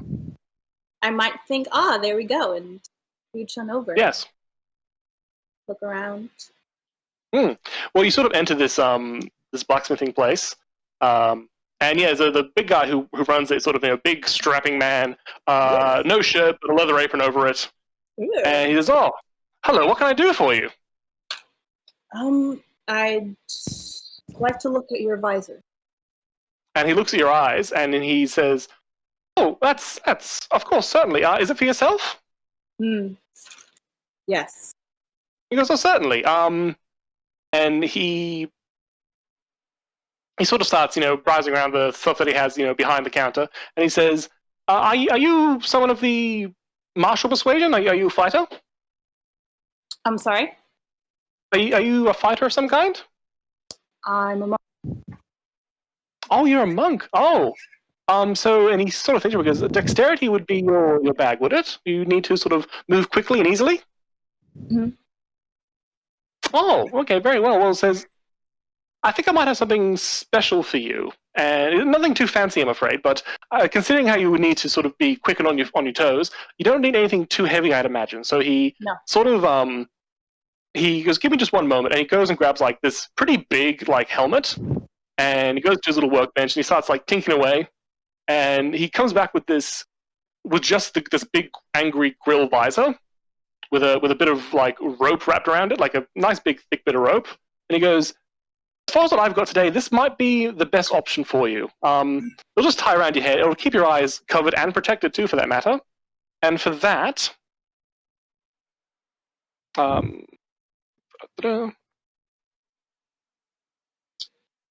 moment, please. I can sell this for 1 gold piece." That's all? "Yes." I will have it. He goes, "Absolutely, certainly." And he goes, "May I fix it to you? And make sure it fits right?" Sure. Okay, fantastic. So he goes behind you and he ties it around your eyes, and yeah, he holds up a mirror and goes like, does this look okay to you? And it looks, on your white skin, there's really like angry bit of iron covering your eyes. It looks pretty cool. Like there's nothing delicate about it, but it does look kind of imposing and awesome. Also, it's covering your scary ass eyes too. Yeah, yeah. I like this. Oh, fantastic, fantastic. Well, that's going to be 1 gold piece. And if you need anything else, as far as weapons or repairs go, my name is Dwight Blackpex. Please come see me. That's a great name. Wait, what's his name again? Dwight Dwight Blackpex. I'll give him 2 gold. And for his video, he says, "Oh, that thank him? you so much." Is that stage name? Shall we say? He's not wearing a shirt. Are his pecs black? Weird Has he got, flex, like- but They're certainly okay. covered in soot. Dwight Blackpex. I give him 2 gold because he's.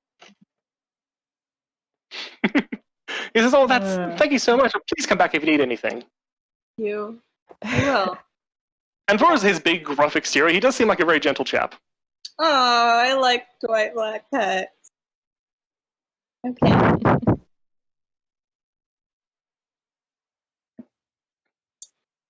It's just a light mask. It's not as light as we've discussed. It's pretty big. Mhm. But it's covering well. Okay. It's my version 1 mask. Yes. The opportunity for more masks will appear later. Mask collecting. Yes. All right. Excellent. Okay. Who wants to do stuff now?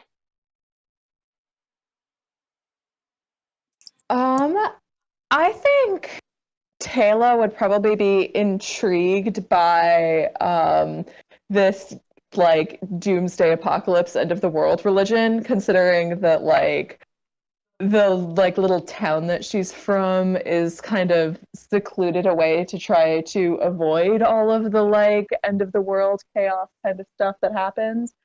So I think that it's funny you should mention that because you are familiar with Mapaka. yeah, I think you had mentioned that before, but just only that's something that like Taylor would kind of have heard of, but not really know a lot about. So I think people have. Let's say people are sort of very wary of them. Like, it's growing up, you've heard about them, and it's sort of like, oh, avoid them; they're the bad guys, sort of thing. Okay.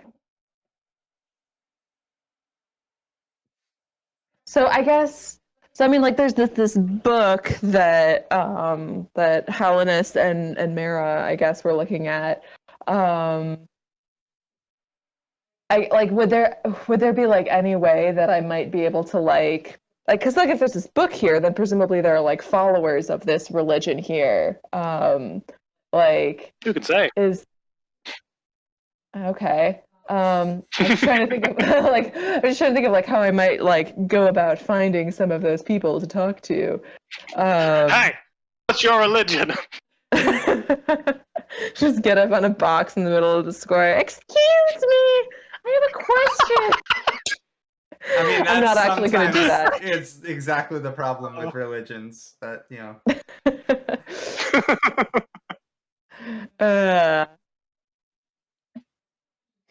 Well, I guess I'll keep an eye out. Well, you mentioned that there was someone at the Catatonic Kobold mentioned that there was like a church, yes. in town. What kind of church is that? I guess I'd like to go.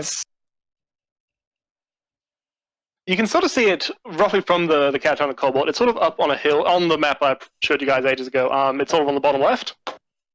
I'm gonna go grab that map.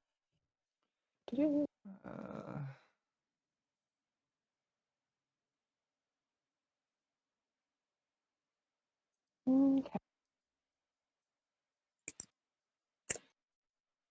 Bottom left. Okay, up on the hill. I see.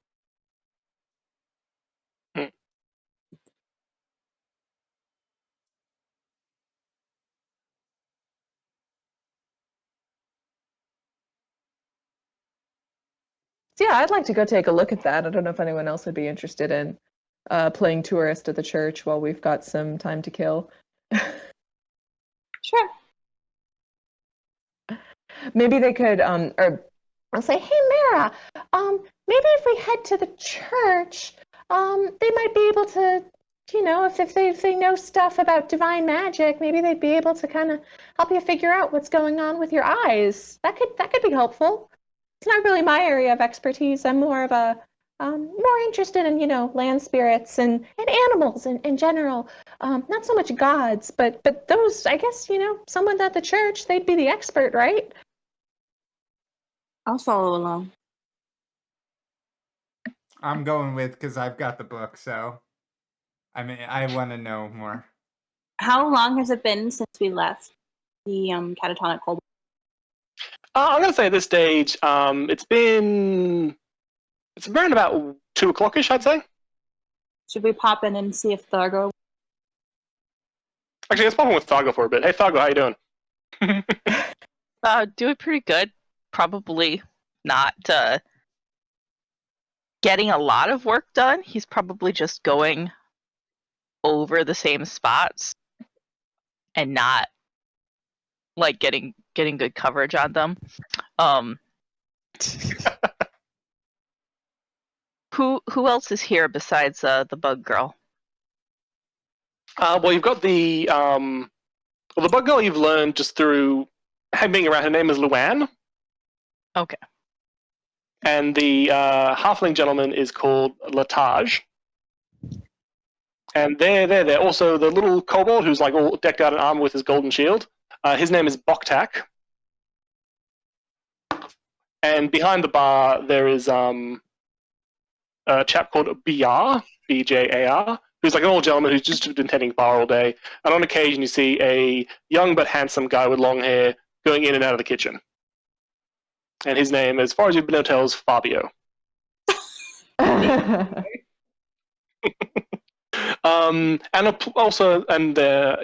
from that, his customer's been in and out all day, getting drinks and stuff, enjoying lunches and that sort of thing. I think throughout the time he's been here, Thargo will try to engage everybody in small talk and use their name a lot so that he remembers it. So like every other sentence just starts with Luann, your spider is quite appealing. She sort of says like, he's not my spider. He's just hanging out here for a little bit. You said he came in on our cart, Luann? He goes, yes. He we found him on the cart, and I thought I should probably get to know him a little bit and find out what's going on with all those spiders that we saw down in the ravine.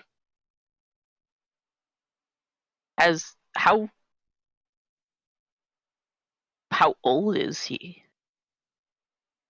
She's looking at him like, as far as I can tell, he's born yesterday.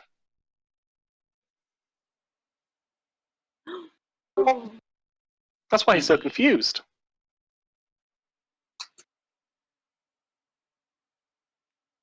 He needs his parents. It is not good for a child to grow up without a father. Oh, fuck. Thanks, Thargo. I'm gonna freaking cry now.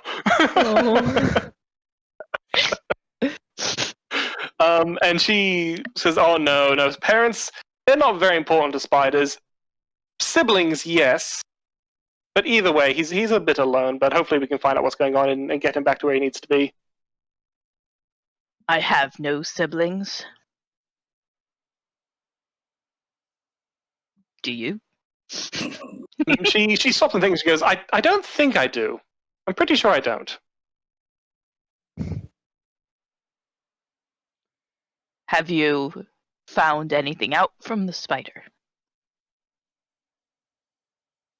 She says, oh, no, not really. But there is something very strange. This spider almost has a type of hive mind.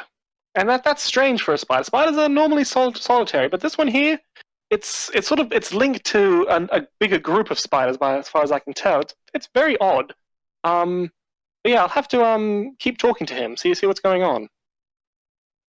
We should find another and discourse with that spider. That wouldn't be a bad idea, but the spiders in the ravine, they're very strange. I'll have to investigate a bit further.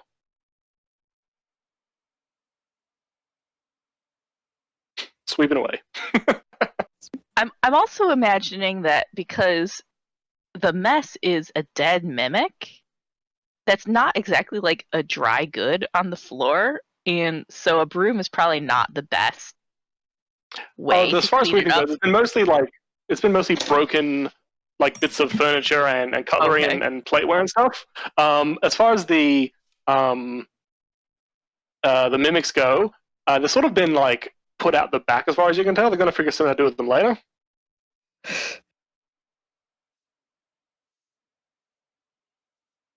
Yeah, he's probably just going to continue trying to make small talk with everyone as they pass through, and just like ask them about whatever is immediately apparent about them. As you're sort of doing this, like a few of them say to Latage, they're like, "Oh, Latage, is this a new employee?" And he just like always goes, "No." And he sort of throughout the day he'll occasionally go to his little stage and play his hurdy-gurdy. He's actually pretty good. He plays some jaunty little tunes here and there.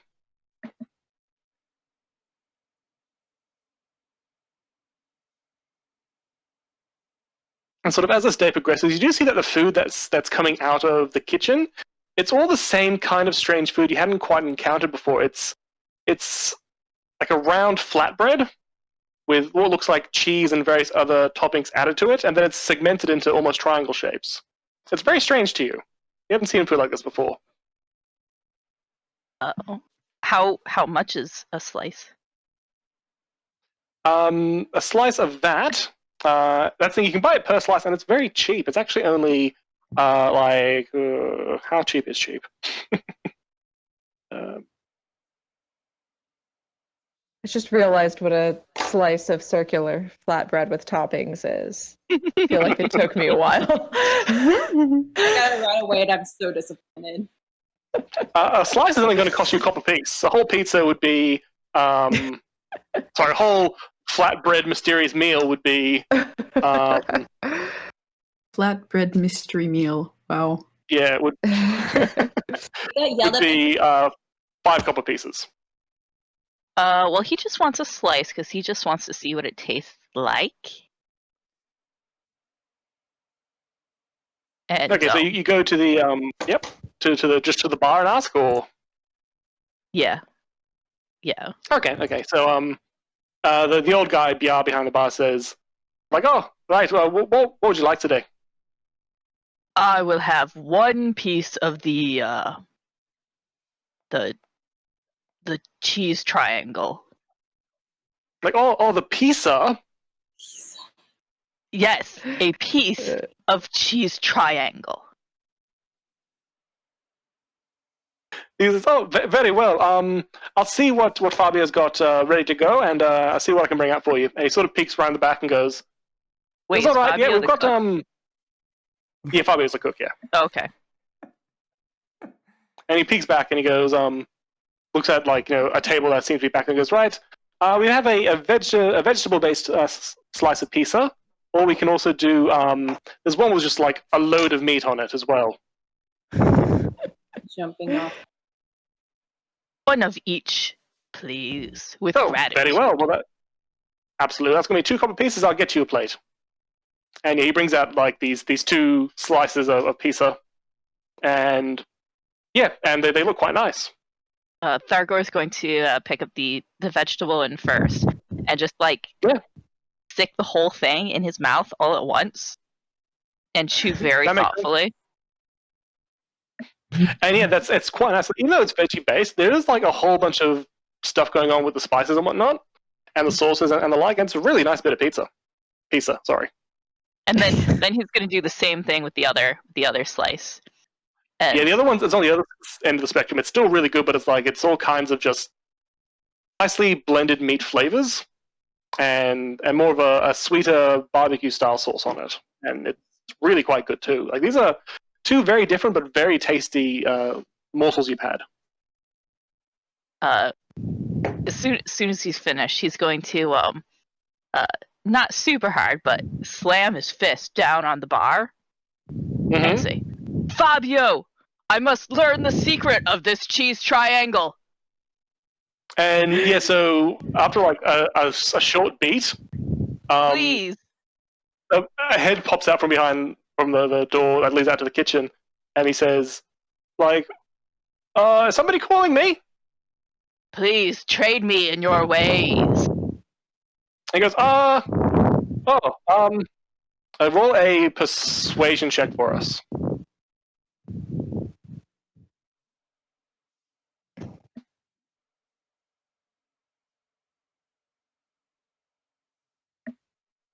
Oh shit.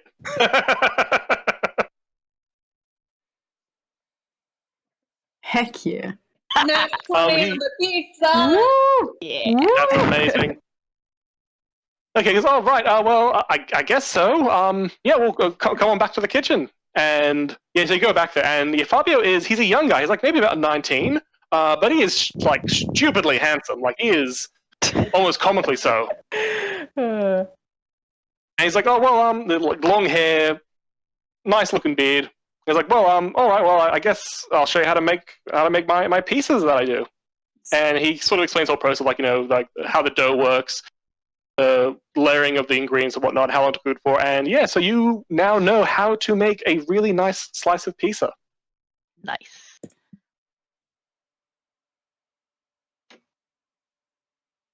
All right.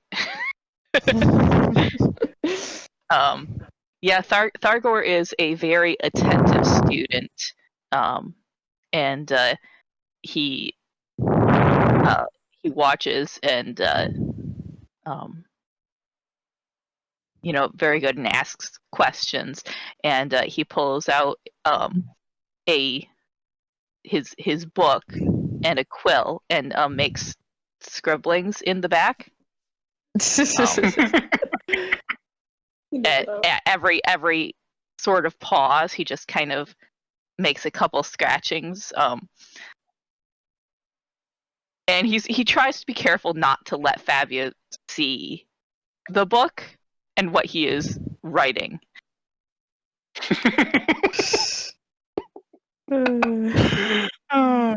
So good. Yeah, so that's how you sort of spend a few hours. Well, maybe not a few, maybe like an hour and a half so of learning how to make pizza.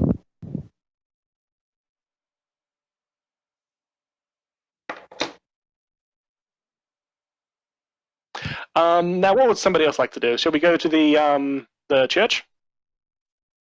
Yeah. Okay, so who's going to the church again? Hallinus. I think all of us. Okay. Yeah. We'll just do that. Tag along. Okay, great. So you'll go to this church up on the hill, and you sort of have to go through slightly past like a warehousey kind of area, and also through what seems to be like a poor slum area too, which sort of you have known them to sort of build up around churches.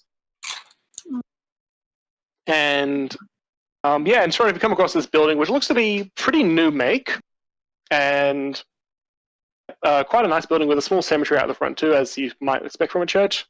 And yeah, you enter in, and it's a sort of not a huge church, and there's a few people sort of around praying and discussing and hanging out. And you're approached by a bald man. There we are. Bald man wearing very simple grey robes, and his hands sort of clasped under his sleeve. He goes, "Oh, hello, my children. How might I help you today?" Well, we are visiting in town on business and just, looking around while we're here. I was curious as to, wow, my voice is, this is not Taylor's voice. There it is. I was curious, as to which god this temple is dedicated to. Whose church is this? Oh, this is a church of Mapaka, the cleansing one. Oh. the cleansing one. Yes. That's interesting.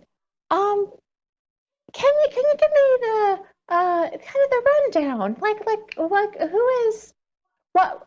I mean, I've heard a little bit about Mapaka and the end of the world and the Great Flood and all of that, but it doesn't seem good to me. I don't really understand. Can you explain Oh, I a understand little that bit? completely.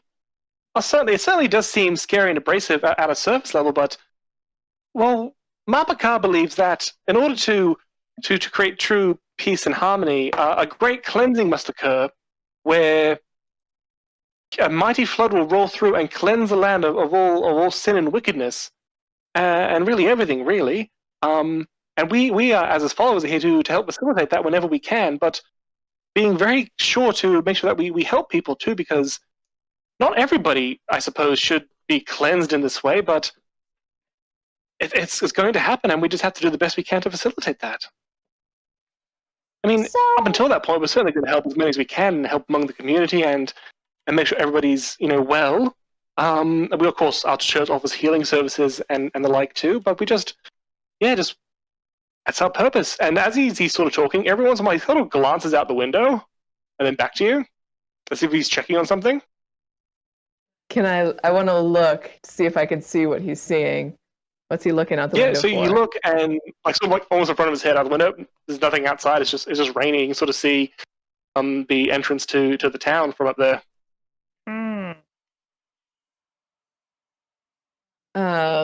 So how soon is this apocalypse supposed to come? When does the Great Flood happen?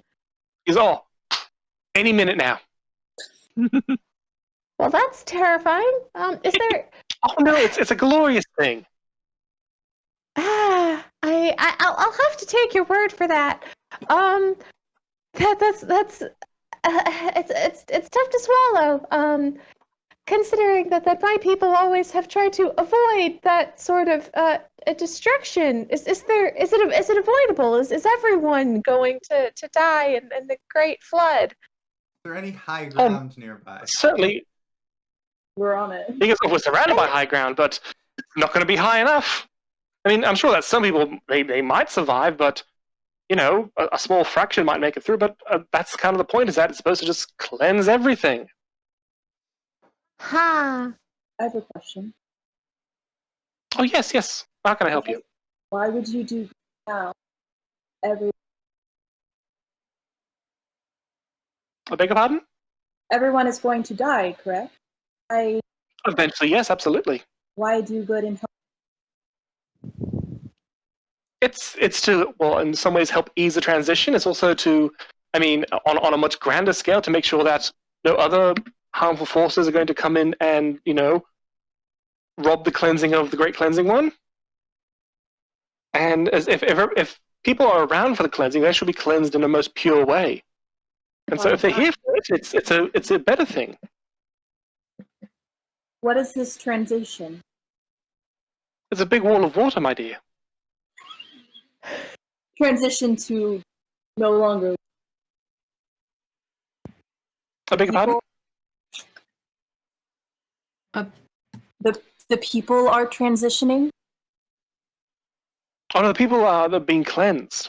And if they're around for the Great Cleansing, they will be cleansed in a much more pure way. And the cleansing destroys the people? The corporeal forms, absolutely. See, when you say a big wall of water, the thing is, it doesn't sound very good. Are you aware of that? He says, I'm sure that when I was young, the concept might have, given me cause for concern, but it's a beautiful thing, the cleansing. See, because, I understand that water helps you clean things. I Yes, use it it is to clean device. my clothing, right? It's very normal. But, drowning is not a very clean business.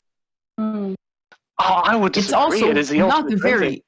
It's also not a very honorable way to die. honor would not matter. So it's just.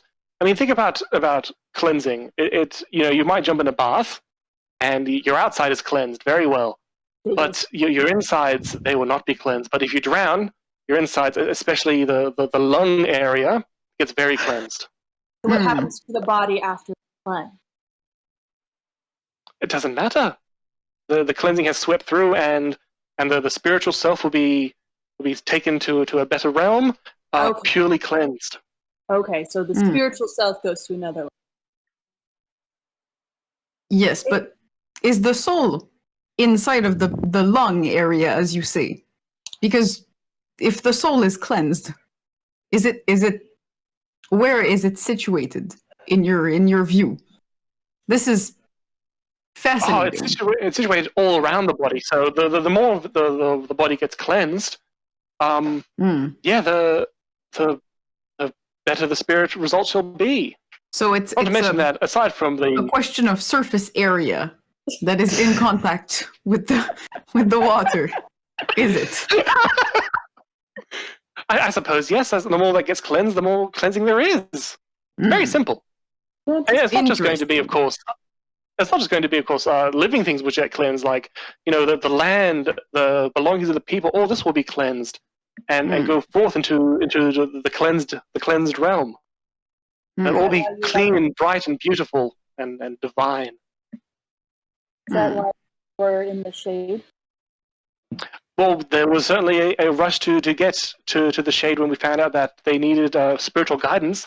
Well, many people try to create a foothold of faith here. Like the rain. But the rain, yeah. I mean, the followers of Mapaka, we normally desire to be in sort of near bodies of water, coastal and lake-based areas, but I personally think that the shade is the place to be. This is going to be where it happens. Nothing but rain. Soon enough for the flood. So the rain was here before you were here, before the church was here? Oh, yes. The church has been here for, maybe the better part of a year or so. Been here a very short time.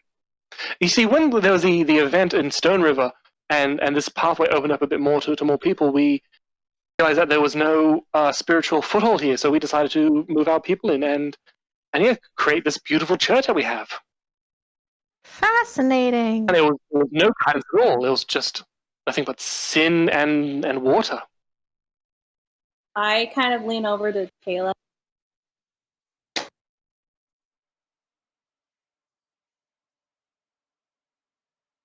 Might be a touch quiet there. Jesus Christ. I lean and whisper to Kayla and say, don't fucking tell them about my eyes. They creep me out.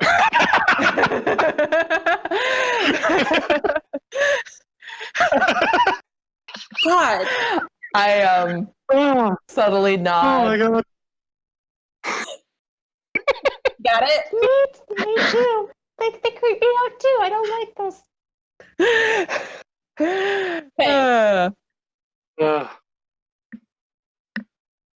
Oh gosh, I don't know what to do now. I feel like Taylor's like, well, these guys are crazy and bad, and I don't like this.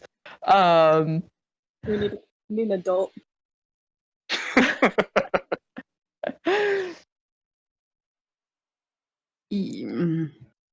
Well, who needs a brief break? It was very pleasant meeting you, and I think we can maybe look around if it's okay with you and reflect on that great wall of water. I just kind of go next to Mira and just kind of nudge her because she looks uncomfortable, and just stay close. Certainly. Well, if you need any guidance or history, certainly have a chat with me. Does anybody need healing? Because we offer that service here as well. You need healing, anybody? Okay, very well. Well, so yes, we'll certainly have a look around if you like. Absolutely, I'm here if you need me. Always. Thank you very much. And what's your name? I'm sorry. Oh, forgive me. My name is Pop Lava. Pop Lava? Yes, Pop Lava.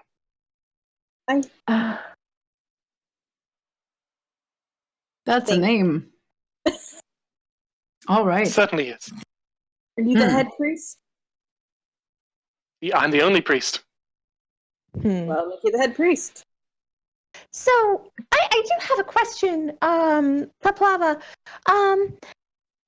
So when you say you're preparing for the great cleansing, are you actively doing things to bring it about, or are Mostly you we just... do things to we mostly do things to stop people from preventing the great cleansing, because there are a handful of people out there who don't see the idea of being holily cleansed to be appealing, mostly the evil people. So we certainly try to go out there and smite them as best we can, Oh. so that the great cleansing can occur. Yes. So who are these kinds of people that you describe as evil? Who Oh, we just refer to them as the filth. Oh. Interesting. It's really I was just there's no wondering one if you... organization. Okay. I was just wondering if there was anyone I should, avoid. Anyone especially filthy, that sort of thing. Mm. Well, if anybody is trying to convince you to stop the great cleansing, please contact me immediately, and we'll certainly have them sorted out. Of course. Of course. Fascinating. Thank you for educating us on this fascinating fascinating God and fascinating religion. I'm more than happy Yes. to. Fascinating is a good word for it. I'm just gonna. Okay, who needs a brief break? Because I know I do. Pee break. Yep, that's it, and not at the same time. Alright. I knew it. I knew we found a cult. Yep, he said those That books is- were new. I'm like, fuck, we found a cult. That is a for sure cult. Any religion that have new books, don't talk to them. So, are these the people talking through your weird eyes, or Me? yeah? No. I don't know. Maybe. Well, I know what the eyes are about. Oh, Oh, okay. no. Okay, so this is like me and my creepy book that talks to me. It's like Yeah, this is a youth thing, dude. This is all you. This has nothing to do with it. I'm gonna go get more tea. It actually is really very much not to do with me. I have nothing going on with the creepy cult people. I thought you were in a creepy cult. I'm in a creepy cult, but not this kind of creepy cult. Like, my creepy cult's actually way more tame than these guys are. And No, my because they don't know what's really going on. They are sheeple. They haven't woken. sheeple. Yeah. No, my eye thing's to do with my shit. Yeah. I don't think it's a cult. I hope it's not. All right. BRB.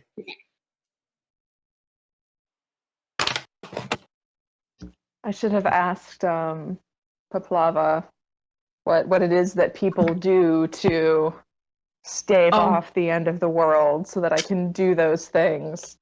Good idea.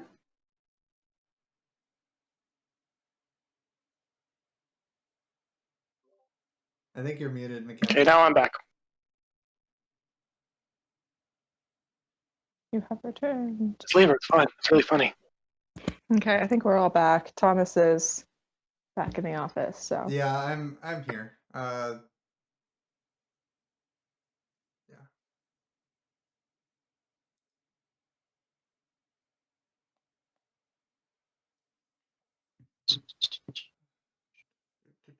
So before we leave the church up on the hill, I do want to ask the priest what it is that people do to try to stave off the great cleansing, so that I can do those things. Not that I'm going to tell him that I want to do those things, but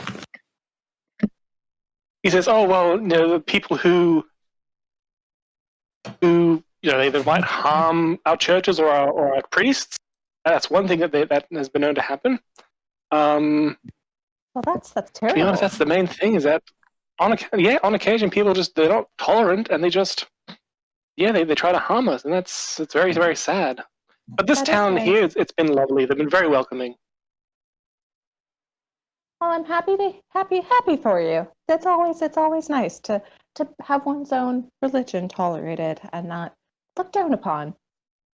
Hmm. Always Indeed. very nice. But you said that if we find the people that want to prevent it from happening, we have to tell you, and that sounds like a very good plan. But what would they be doing so that we know to stop them?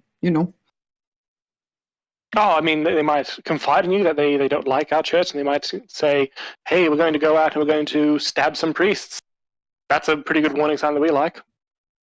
Okay, so physically hurting you, yes. Okay, Yes. that is Or kidnapping, that's happened too. Oh dear. It's not very good. Are you very well No. prepared for these situations? For those ones, I mean, in some locations they might be a bit more cautious. Here, I'd say we're not so prepared, but the town has taken quite a shine to us, so we feel very safe here. Okay, well, that's good. Thank you. Oh, thank you for visiting me.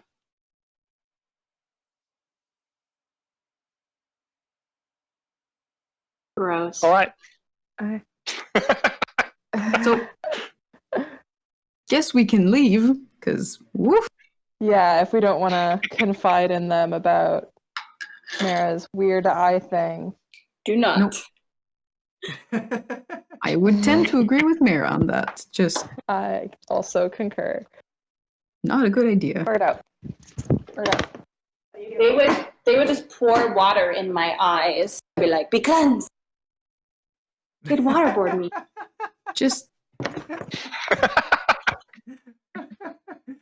they just solve every eye problem with eye drops. But eye drops of just holy water. That's it. I think Cleansing all holy water is water. holy water. I guess, yeah. Well, let's just hope they take clean water.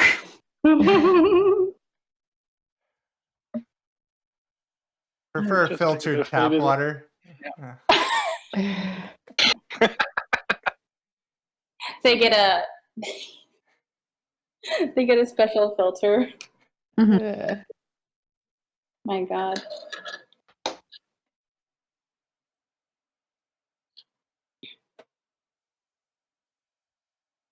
So where do people want to go now? What time is it? It's In game or In game. In game. in game? I'd say it's probably about 3:00ish. Well, we went to the market. We went to the church. We could go figure out what's up with the tiefling or the dragonborn.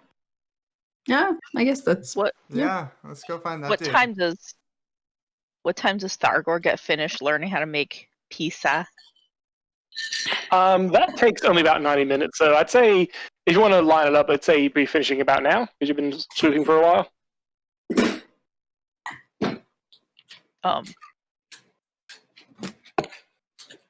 If we swing by. I think he's going to purchase the pie that they just made together.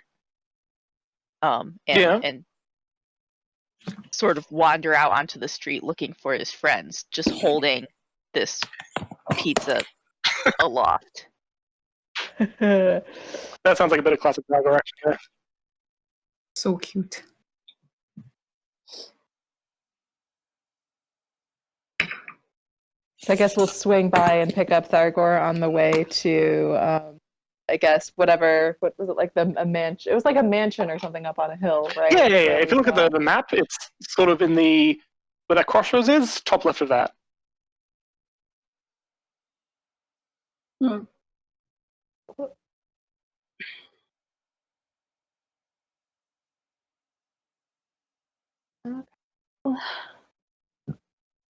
So it's on the other side than the church. Yeah, sort of down the way from the church a bit. Yeah. So okay. Yeah. Should we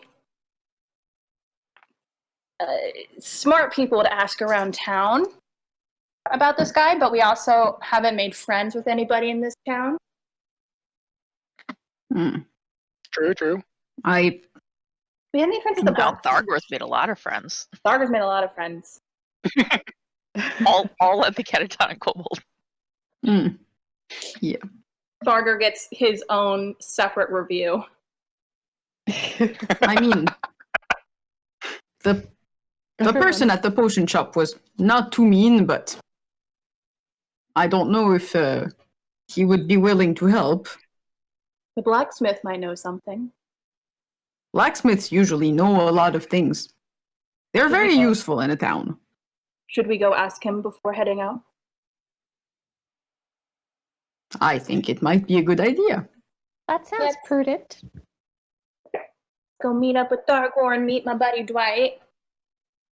Okay, so yeah, you you swing by Thargor and he's Black X.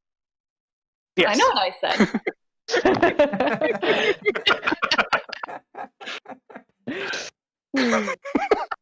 So yeah, you swing past Thargor, who's got this circular breaded cheesy goodness And standing out. you in the must street. try.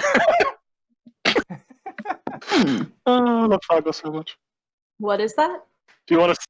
It is a piece of something. It is good. What is on it? Cheese, Mm-hmm. vegetables, meat. No cinnamon. Not on this one.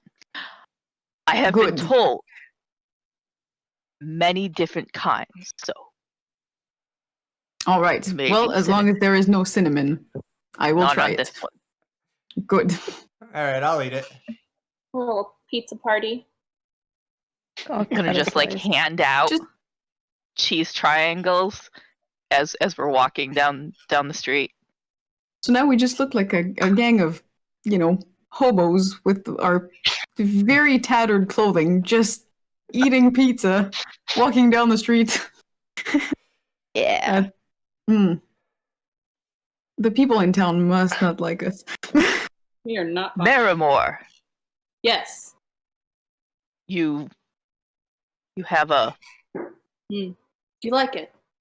helmet? A visor, a mask of some kind. A mask. Do you like it? It is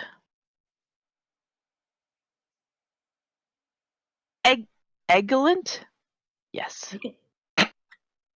We are on our way to see the nice man who made me this. Ah, Thank you. I think Oh, it'd be so- more inconspicuous. Also, then we went to the church, and Oh, yes, we went to the church too. We found it is not good.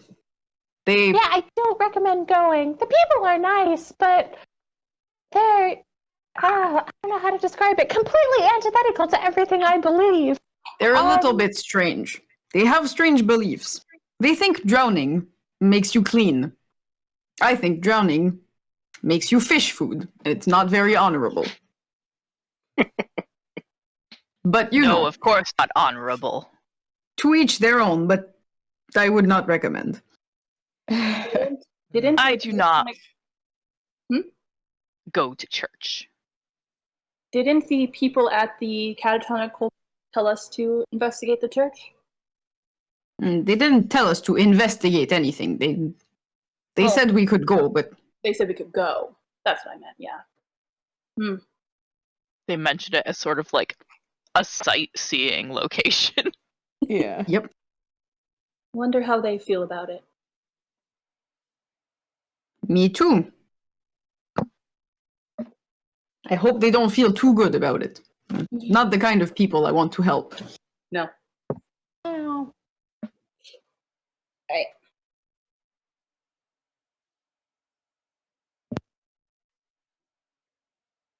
Okay, so you're making your way towards the blacksmith?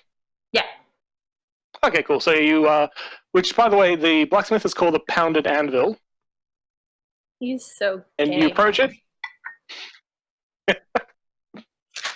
And yeah, so you open the door and he's sort of there and he's still, banging away at his anvil, doing something involving metal sparks and stuff. It's pretty awesome. Excuse He me. goes, "Oh, I'm my sturdy friend, how are you?" Everything you say. What? He says, "Oh, my sturdy friend, how are you today?" I'm doing great. My friends and I were. Is the visor all right? It's fantastic. Thank you. Excellent. Good to hear. Good to hear. Something I can do for you today? Yes. We had some questions about the town. If you could help us. Oh, I'd love to. Yes, certainly. What can I help you with? I've been here quite a while myself. I'm on the council and everything. The council, Oh, yes. like a standard city council. This is not a huge council, but yeah, it's sort of the elders of the community who were here before the the event down at Stone River. Yeah, we sort of decided that we need a governing body, and I was placed upon it with a few other people. Oh, who all is on this council? Oh, well, let's see. There is, more recently, we did allow Pop Lava a seat on the council, the chap at the church, as he is sort of a figure of the community. And who was on the council? Make sure I don't give you bum information. I can't believe this young, striking, gay man is considered an elder. Oh, it's elder only in name alone. It's mostly people who've been in the town for a certain period of time. I suppose the de facto head of the council would be Mr. Walter Cleave. He's been in the town the longest out of everybody. Also, Mikhail, you might have met, who runs the Catatonic Kobold. He's on the council. He got in just before the event. In addition to that, old Eloise Umbridge, who sells umbrellas. She's on the council too. She's been here quite a while. Oh fuck. And oddly enough, that Falk Montague chap is on the council too. He even though he got here after the event, he still managed to get a seat on the council somehow. But yes, he's on the council too. What was that last one you mentioned? Falk Montague. He runs the Baylor. Ah. Do you know, we just got into town and we noticed when we entered up on the hill a dragonborn. Do you know who that is? Ah, the Dragonborn on the hill. Yes, that would be one Mr. Herm Topsum. Yes, he got here after the event as well, when the town started to build up a bit better. Not on the council, very very much not on the council. A very private individual, but it's certainly, I mean, if looks to be believed, he looks very wealthy. I'll certainly give him that. But I personally haven't had any dealings with him. You don't know what he does? I'm not a clue, I'm afraid. Interesting. Does anyone else have any questions? Well, How do you feel about the Mapaka church? Oh, Mapaka with Pop Lava. Yes, they. I mean, I was a bit concerned at first, to be honest. They certainly seemed a wild, strange bunch. But they've proven to be a real pillar of our town. Like, they are. I don't know if I should discuss this, but we had a situation several months ago where there was a plague. Oh. That swept through our little town. Yes, it was terrifying. Yes, it was a horrible plague. And that Pop Lava gentleman at the church, he worked tirelessly to try and heal the sick. He unfortunately couldn't heal too many of them based on the nature of the plague, but he was certainly instrumental in releasing the inoculation that was created as a result. And yeah, the town itself owes him a debt, and we suffer his peculiarities, but he seems a decent sort, even though his beliefs are a little bit strange. And for the most part, he seems fairly harmless. right. But the whole wall of water and the great cleansing thing. What did you think about that part? Because we think it's very interesting, but maybe a little bit, menacing also. It's menacing, yes, but I've had myself no evidence that it's going to happen. Only person who seems thoroughly convinced is Pop Lava himself, as far as I've met. And like I said, he's such a pillar of the community that we just sort of suffer it. Not sure if this flood's going to happen, but if it does, it doesn't sound like there's much we can do to stop it. Has he? All right. Has he done anything else for the community outside of this? Forgot the word to use. The inoculation. Aside from that, well, yeah, he heals the sick. He tries to look after the poor when he can, when he has enough funds to manage that. And as I mentioned before, he's on the council too. And as far as his council work goes, he seems pretty sound. Nothing too outlandish. Interesting. What an interesting way of life. Thinking that the world is going to end any second, but still helping others. What kind of plague was it? If I the kind can of ask. plague. Yes, I personally, thankfully didn't get sick. I was one of the lucky ones. A lot of people did get sick, and quite a number died as well. It was a very terrifying time for us. But as far as the plague goes, the people who handled it the most were the catatonic kobold staff. They certainly seem to be the ones that, through whatever means, managed to get the inoculation sorted. And yes, we owe them a great debt too, but they're strange ones. They sort of do that sort of thing often, and usually it helps us out quite a bit. They got the sickest, you said, or they helped make the vaccine?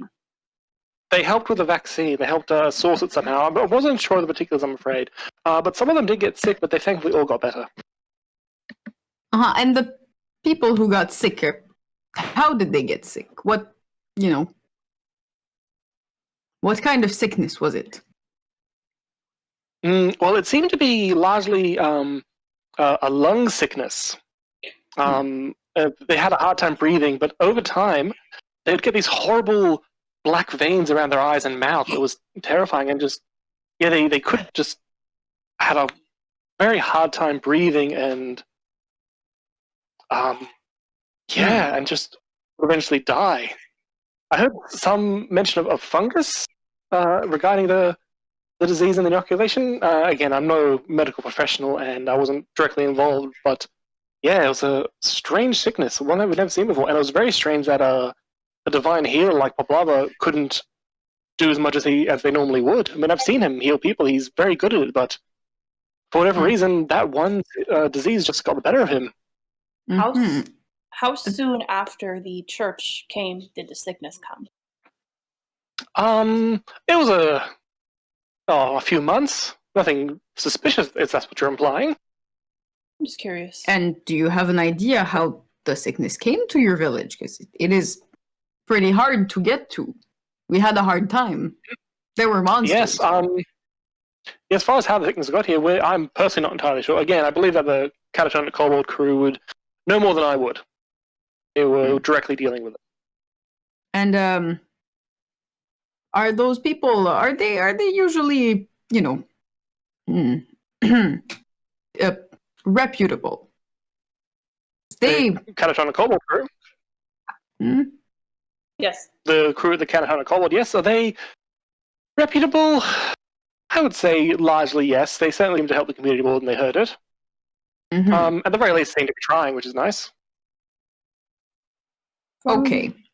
From the get-go, they didn't seem to care for us very much. Do they not like outsiders? Even before... They normally they seem fine-ish with outsiders. I mean, they aren't in, so they certainly get their fair share of travelers.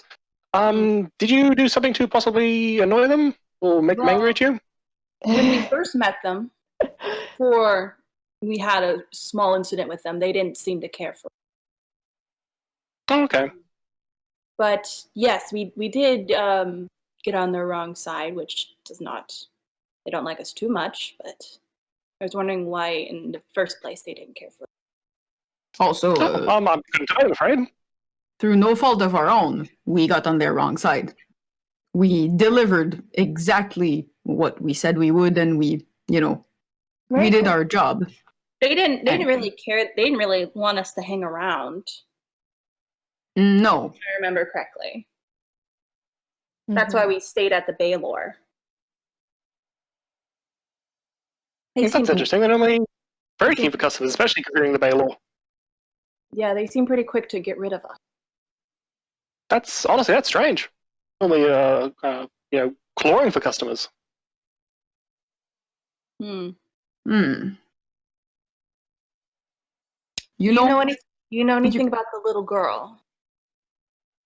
Oh, the young one, Luann. Luann. Yeah, she joined their crew a little bit after they first got established. She's strange, that one. I mean, she seems friendly, but suddenly seems a little bit odd. Does she work there, or is one of them her parent, or I don't think they're a parent. I assume she works there. how old is she? She's like 12. Yeah, something like she looks like maybe 12, 15-ish. I personally haven't talked to her that much, I'm afraid. And you look like a good, honest man. Would you Oh, thank you. trust them, the people at the Kobold? The kobold? Yes, I would. All right, I will rely on your judgment. Thank you.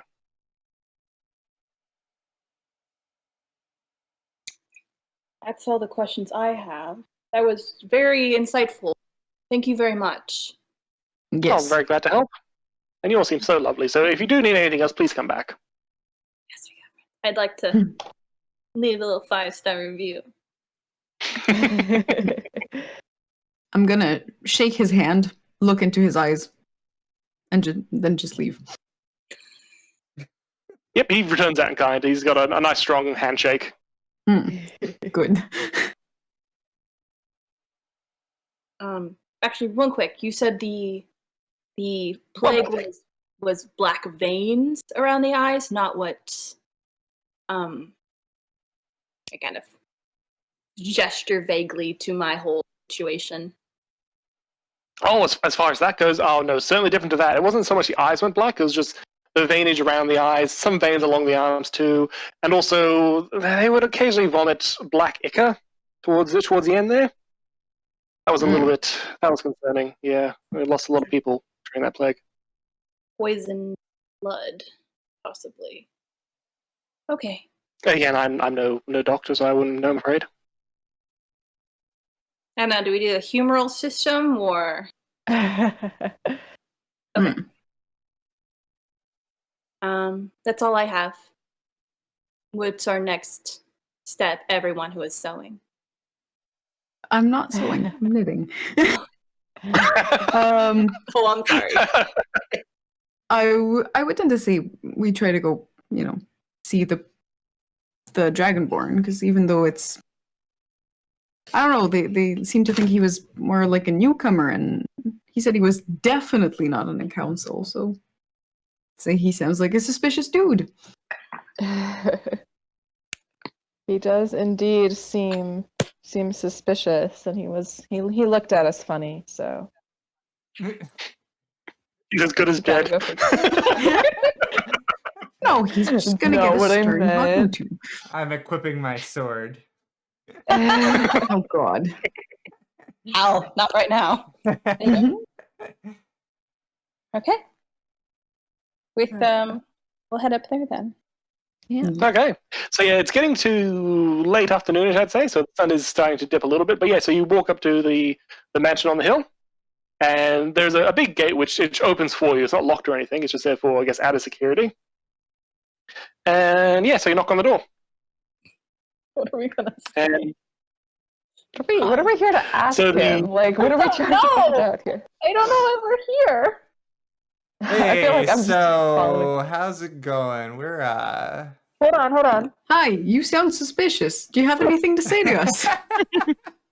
the door opens up after a couple of a minute or so of waiting, and opening the door is another big human man. This one covered in really nice looking but strong armor. Big man. Yeah, and he looks at you and he goes, "How can I help you?" Panic. Hello. I don't.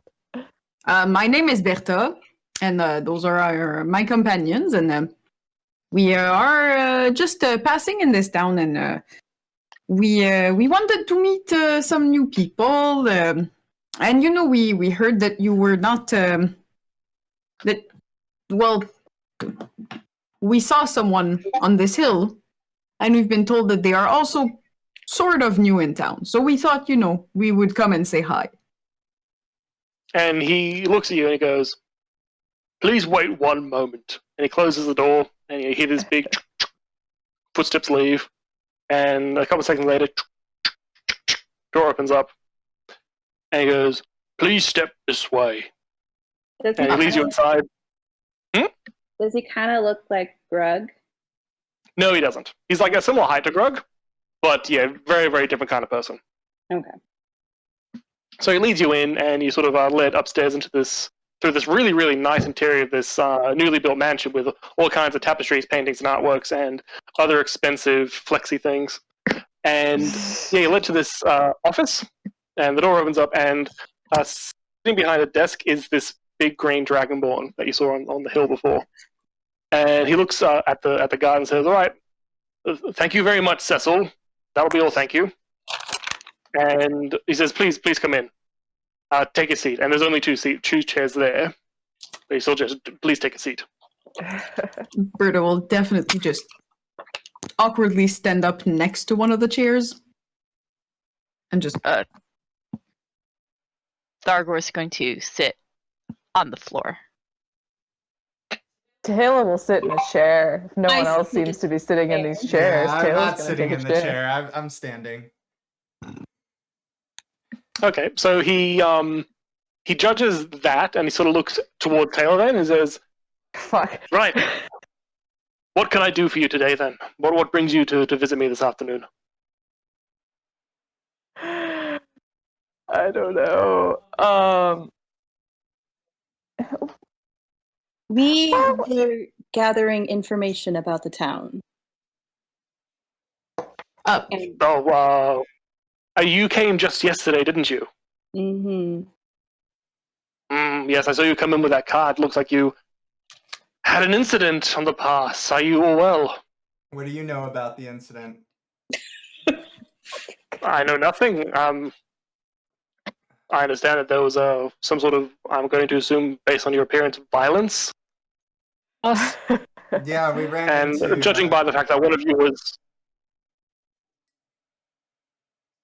judging by the fact that one of you were seemingly paralyzed on the cart, I'm assuming attacked with some sort of venom, possibly giant spiders, I would assume, based on the terrain. I want to roll... You have had a lot of experience with venomous creatures.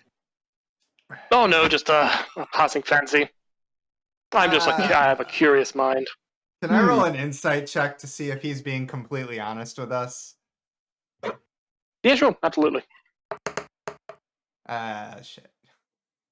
Oh.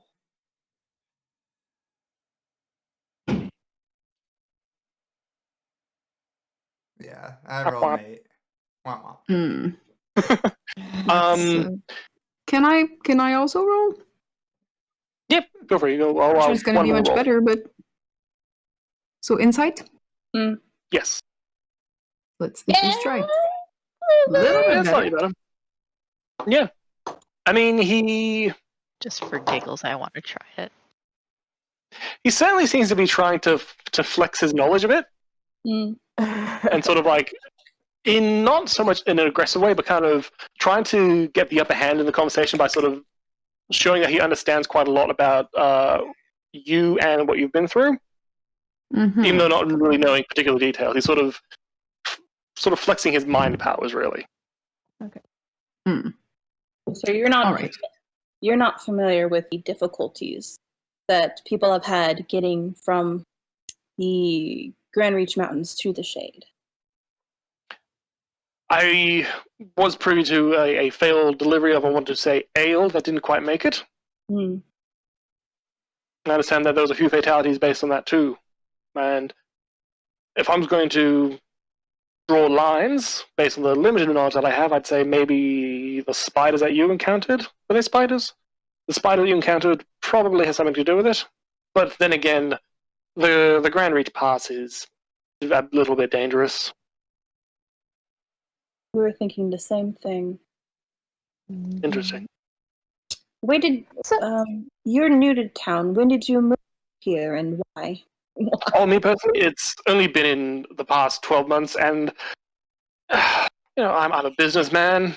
I do have interests in the region, I'll say. What business? How about you? What's your story? You arriving into this disheveled mission. We're business What's your people as story? well. Interesting. Are you affiliated with anybody? We're with the Solitary Star Adventuring Brigade. But let's keep this focused on you for the moment. Oh my god. Well, He smiles at Hallis. He's like, what our friend means is that we are we are just adventurers. We take contracts, and then we, do whatever it is that is written in the contract. And then that is about it. We will do what we can to make sure that everything goes well. And we had to accompany a shipment here. And so you are freelance workers, is that correct? well, we are with an agency that helps, but They would yes, call it freelance, yes. they probably would. And was that the Solitary Star Adventure Brigade you said? Yes. Indeed, Okay. yes. Oh, where are they based? I'm not familiar with them. They're based out of Wenenstad. That's where we all met and where we joined the brigade. I have found it so interesting to be traveling through this area because I haven't done a whole lot of traveling before. And I was wondering, since you seem to have an excellent knowledge of this area and a grasp of the flora and fauna, perhaps even the animal life, the spiders in this area, I was wondering if you had any thoughts about or any theories about all of the strange goings on in this whole region, really, with the rain and the many spiders and the event that everyone seems to allude to, but no one seems particularly willing to talk directly about. Do you have any theories or observations that you've made? You seem like quite an observant fellow.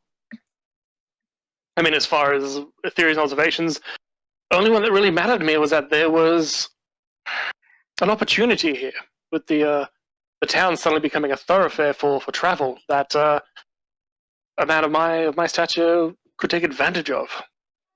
Business opportunities. Indeed. What is your business then? If I may ask, what trade?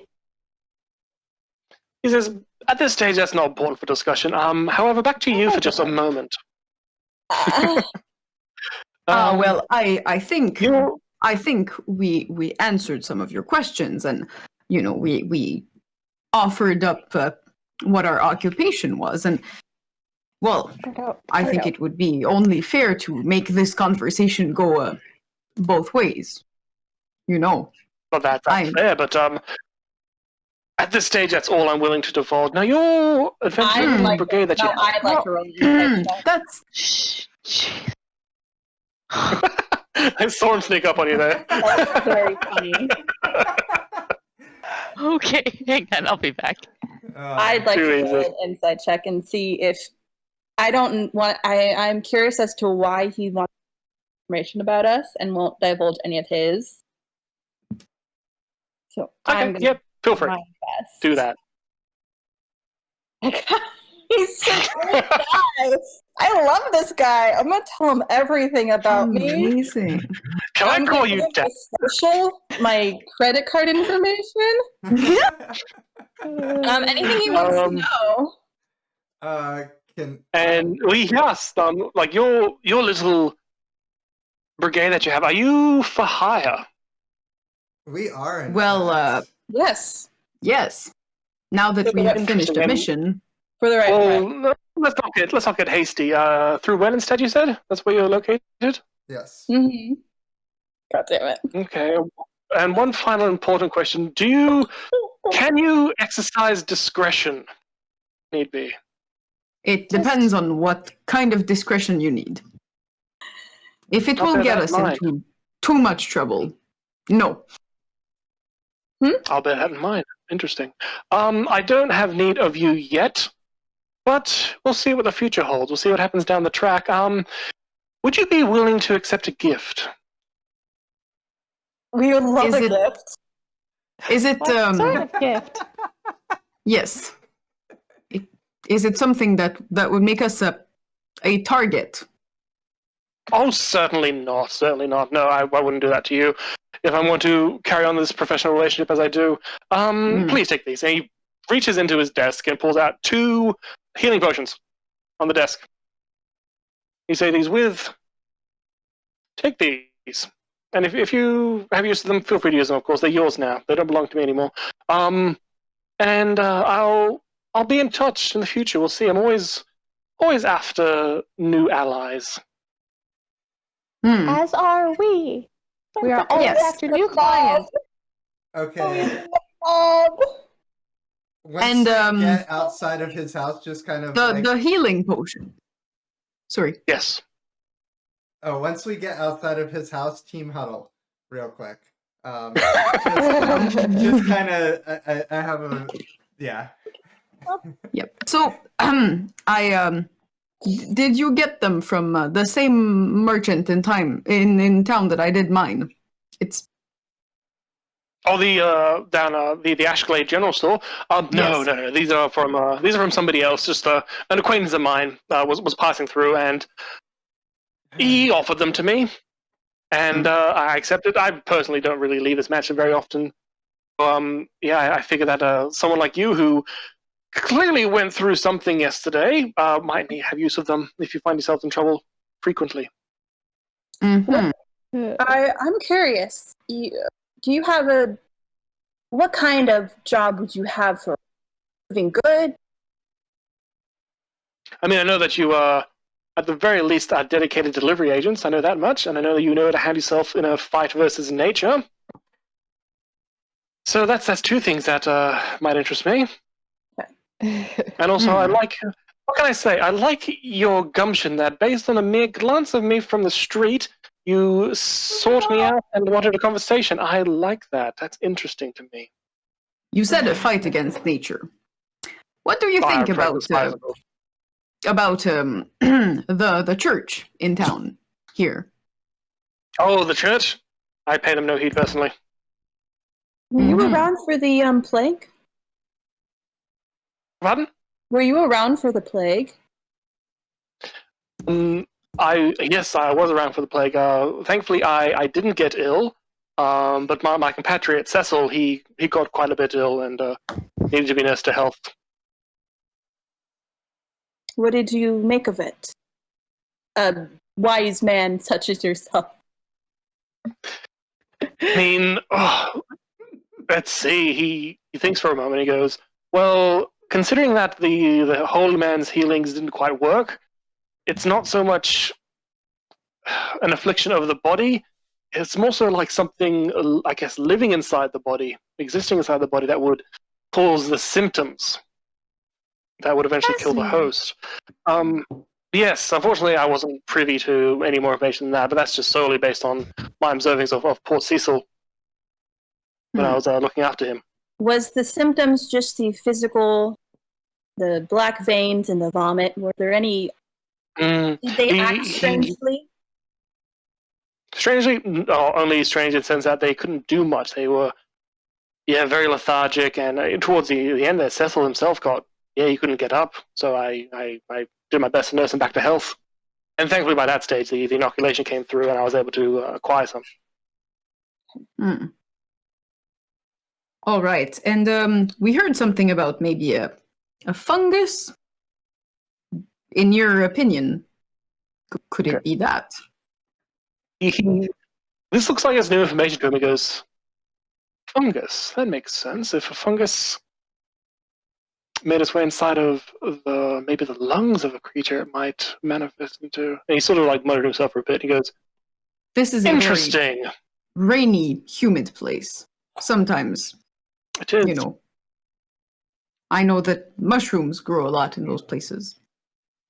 That's very true. You're correct. Interesting. I'll have to ponder upon that. We Well, I'm sure you have places to be. we better get going. Thank So you for have your yourself a lovely time. evening. Thank you so much for your hospitality and work with you in the future. Thank you for I the will potion. hopefully be in touch. I should have told him anything. Okay, we leave. All Okay, right. the So second we are outside, Bertha takes the potions, puts them in a separate part of her backpack, and goes like, yeah, I would was not gonna use say. them. Yeah. Do we need to it's put a like- star by them, DM? Yeah, we need to yeah, put sure, why not? those- Yeah. Hey, what'd you do that for? Uh, well, he gave us potions that are Very nice of him. worth. They are worth quite a bit of money, as you know. Mm-hmm. And he did not sell them. And he says he was a businessman. Mm-hmm. And No. also, he said that they do not belong to him anymore. And he said it a little bit too much. It makes me think that there is something wrong with them. And I have a guarantee with the man at the shop. He signed a contract. I do not have a contract signed with that one. If something goes wrong, I cannot go to him and tell him that his potions didn't work. You don't trust him? He seemed a little bit, well, he didn't want to give us any information when we gave him some. What did He anybody seems actually at least get to his not be name? a very fair person. We Does already not knew know how his to- name. Hmm? We already knew his name.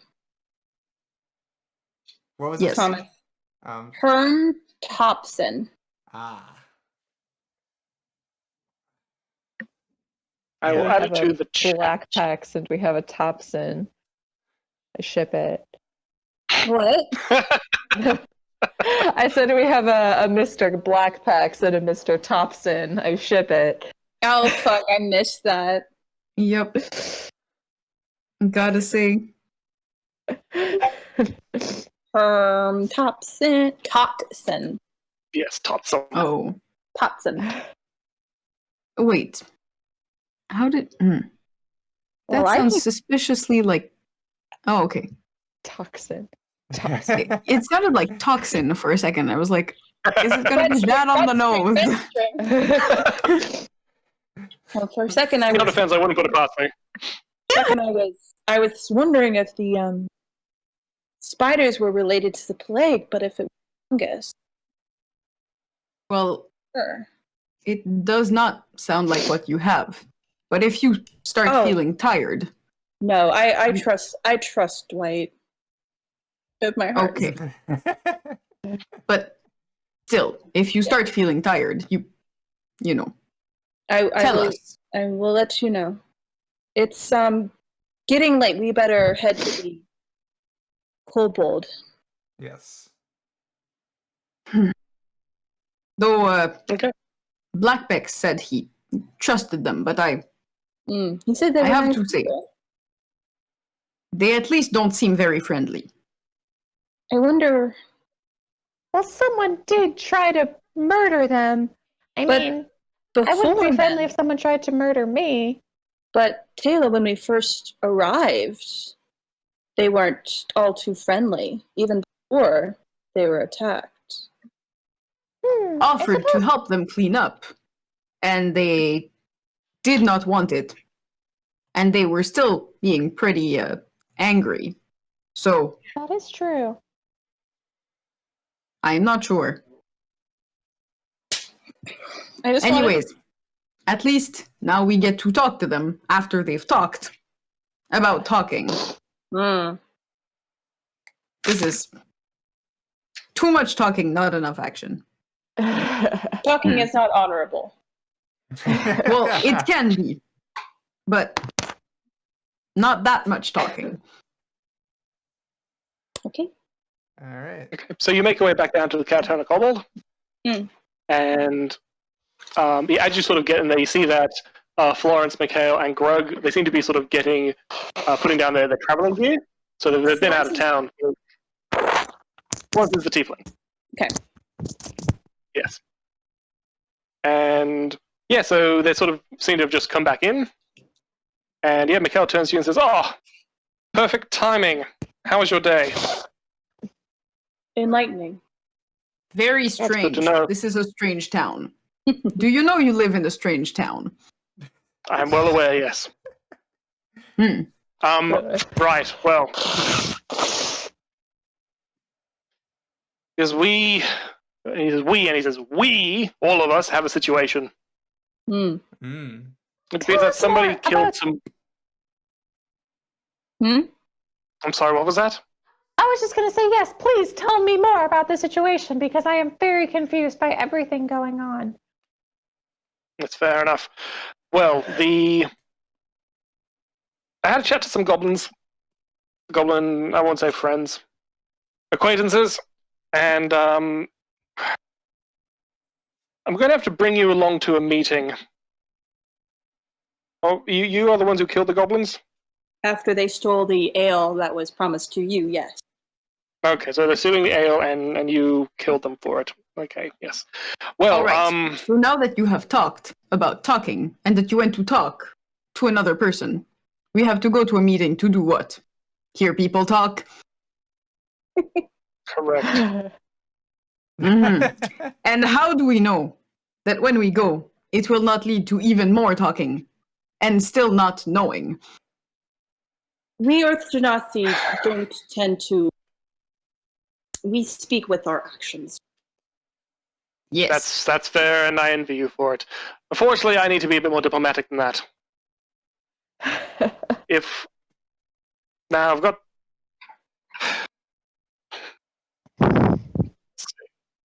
Well, if those are the customs of your people, I guess we have no choice. Man is stressed. I mean, it's getting late now, so tomorrow we might travel to... the goblin said they'll be at a campsite south, and we have to talk to their leader, who... She's a funny one. Yeah, she's going to want to acquire your services as recompense for killing her people. Okay. Does she not understand that if you try to steal something that is protected by guards, the guards will defend the thing? That is how guards work. No, It's I just want to some hear fucking this goblin one. This logic. one's interesting. Yeah, this logic is dumb and interesting. I want to hear it. Yep. I mean, firstly, I had to explain the concept of hiring somebody to complete a task, which time. And then I managed to get enough information into her that as recompense, she thinks that you need to be hired to complete a task for her to make up for killing some of her goblins. Yes. But Where I come from, we would say, elle est pas le pogo le plus léger de la boîte. She does not sound very smart. She's a fucking... put it lightly. But if sometimes you need to be diplomatic, otherwise you've got a shitload of angry goblins on your hands. How did you become friends just- with goblins? Acquaintances. Acquaintances. How did you become acquainted with these goblins? That's a long story. I don't want to get into it. It's a whole thing. But I personally think, and I think my crew agrees with me, that you sort of owe us for the whole mimic situation. But I'm personally willing to give you 60 gold pieces to help out with these goblins. Is that all right? I'm down. I think we will have to talk about it. as a group. That's understandable. Yes, you won't tell me what her requirements are. She wanted that to be left for the meeting that we'll hopefully go to tomorrow. Don't worry, me and Greg will accompany you, so nothing bad's going to happen. Mm-hmm. And I think that she is at least smart enough to know not to kill, at the very least, us. Otherwise, she's going to have her own issues on her hands, too. Where is this meeting? So, yes. Well, It's south. she can It's try. maybe a few hours south in the forest outside of the ravine. Yeah, she's given me very specific directions, and we can organize that. Okay. So, yes. And not to mention, I believe that while I'll facilitate the meeting, I think that Luann was telling me that we needed to do something in the ravine relating to spiders or something. And yeah, so we'll be doing that while you're doing whatever she needs you to do. Mm-hmm. This just be a day. Pardon? Will this just be like a day of work? Or how long? I'm assuming so. I mean, she understood that the delivery was a pretty quick venture, so I don't think she's expecting you to be in her employ for any particular amount of time, so I'd wager maybe a day or so. Shouldn't be too long. Whatever she needs you to do. Well, she does not sound like the kind of person that can plan more than some days in advance. I would not be too worried. You would be right. All right. Then where are we to stay tonight? Do you want us to stay at the other place? No. Ah. Why is that? I'll you stay here tonight. Mm-hmm.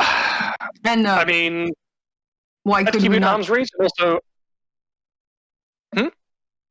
I was saying I would much prefer to keep you at arm's reach, and also I just don't like Falk Montague. Honestly, either. I do not blame you. Mm. Yeah. If we are going to have some Okay. common ground on some, and you seem to have better food, cheaper food. Yes, it's certainly cheaper, and I think it's fine. It was very good. Thargor prepared us some of your pizza, a piece of something. I didn't catch the full name. Oh, Oh, yes. the pizza. The piece of something. Yes. Yes, that's Fabio's deal. He's cheap. He gets the job done. He's a bit flaky, but yeah, he's good enough. So yes, we'll I guess we'll provide you accommodation tonight as well. That would be good. I'm in a situation where I'm on one hand frustrated with you for almost killing us. On the other hand, Birdo. I understand that we're sort of roping you into our own bullshit. I would Oh, also like to add that we did not try to kill you. We delivered the Oh, you certainly goods did not, but as we yes. were contracted to do. And then someone tried to kill you while we were not there. That is not us. at the same time, like if a blade pierces somebody, is it not a result of the handle? Mm. That is a Maybe. But Also, we did not put the mimics on the cart. We do And not the know mimics where did the not mimics attack came us. from. At the very least, I'm convinced that you didn't know what you were doing. well, fuck. Of course. No. This was our this was our first mission, and we were That very tracks. stressed. As you saw, I was were missing a few, and I was obviously paralyzed. Not to check our. So- I don't think it's quite fair, the level of blame you're getting, but we will assist you, I believe. That's comforting to hear. Thank you very much. Yes. So just to be clear, does this whole goblin business have anything to do with the mimics, or are you just trying to smooth things over with the goblins because we who are associated with you were involved with the death of certain goblins? I guess this is Pretty much the second one, yes. Okay. Goblins, I don't know if they've got the capacity to handle mimics. That was, to be fair, by somebody very clever who did that. I don't know who. No, certainly not the goblins. Not They what. did manage to steal our ale. It's very impressive. I can't believe you just admitted that, but okay. Well, Well- you knew they stole our ale. Yes, but you don't say anything out loud. Okay, I understand this is your first mission. Rule entering, don't admit your own faults. Also, did we or did we not get the ale back? And all of the ale? We did. Then it is not a problem to admit that there were ambushes. The ambushes mean we had to fight. Upon mean we are hearing what you stronger. just said, he calls over Latage and he goes, Latage, 1 moment, please. And Latage comes along. He's like, "Yeah, boss." And he goes, "How many ales were delivered yesterday?" And he looks at the you guys, and he looks back at him and he goes, "2 more than there should have been." And Mikhail goes, Right. Because it sounds to me like Mimics included in that too. no, the mimics were the 2 that were extra. It looks like at some stage somebody snuck mimics onto your cart. Do you know when that could have happened? Well, the only times the cart was even partially unattended was, or like partially not totally accounted for was when we were at the inn outside of Irongut. Yeah. I checked all of the reason we realized that the stolen the ale, checked the cart. And then so I checked the cart there. Okay, so after the goblins tamed some of the ale, you did the count then. Right, so we've got a timeline working here now. Between that point and when you delivered it, was it, and aside from the spiders, anything else that could have possibly added some ale to the cart? Well, there was that lady that we helped. I don't Yeah, recall. the her He name old off looks the top of lady. my down. head. He looks right at you. He's like, "What old lady?" Fuck, I didn't do it. Okay, I said we shouldn't help the old lady. Mayor Sue. Yes. Miss Sue, I don't know that name. So you brought her into the town. Where did you go? She said she had a horse named Old Carrots. We dropped her off at the was it the carpenter? I feel like before you said the carpenter and It's then carpenter slash today blacksmith. It's you said the essentially it's blacksmith. Dwight Blacknecks. Yeah. So Okay. he's kind of like a jack of 2 trades. She went Okay, to Dwight. gotcha. Yes. She went to Dwight. And we dropped her off at the blacksmith's at the carpenter's shop, and we just kind of let her go from there. I mean, she seemed a little suspicious, but you know, nothing too out of the ordinary. But then again, everything is out of the ordinary in this town, so We never left Give her you that. alone part. well, we were a little distracted when we were being, chased by scores and scores of giant spiders. I don't know if something could have happened then. Interesting. Well, that's helpful evidence. I'm glad we figured that out. Perhaps, And you said she went to Dwight's place? Mm-hmm. All right, I'll chat with Dwight. Aye. Don't take Dwight from me. I don't think Dwight will do anything. Dwight's always been a friend to us. well, I'll hopefully have he to can see what he shed some knows. light on this whole situation. We'll have to see, yeah. Anyway, yes, let's see, there's 5 of you. I'll give you a tray of pizza for dinner if you like. Maybe a bit of that Irongut ale that you brought in. And of course, feel free to chill out here for the night if you like. Great, we've always wanted to try the Irongut.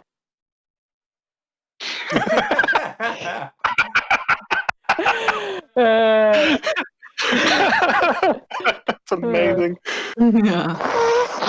Okay, so how do you want to spend your evening at the Kobold? Asleep. I'm Yeah. tired. Eating and Taylor's sleeping. tired. Bertha is probably gonna just, make sure her weapons are nice and clean, and because she does not trust the goblins to make them do anything that doesn't involve violence. So, gotta stay ready. Can I go out in the nighttime and kind of just, how do I feel in darkness? Okay, yep. So you decided to go for a bit of a walk at night and Wow. at the dark, and yeah, you sort of get a hint of that nice embrace that you got in your dream. Like there's something about the shadows which it feels good to you. Yeah, and you may or may not sort of have inklings of certain abilities you may have acquired since leveling up.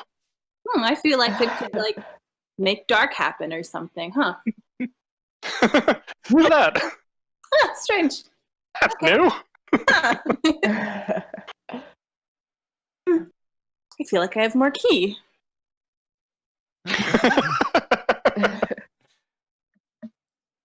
Okie doke. I'll slink around in the shadows and test those kind of like how well can I just blend in. Yeah, like you do feel like while you can't see any better in the shadows, you do sort of feel that the shadows are good for you. Like they're comforting and they're safe.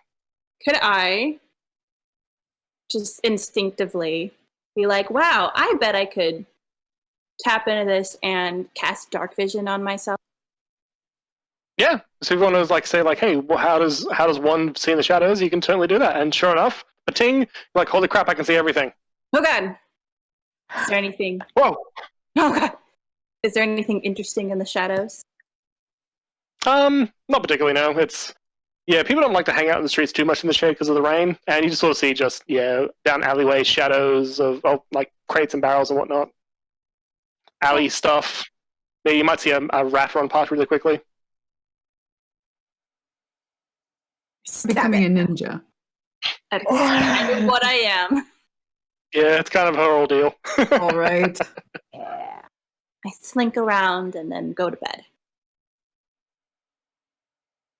I think Argor is going to knit a little bit in the common room.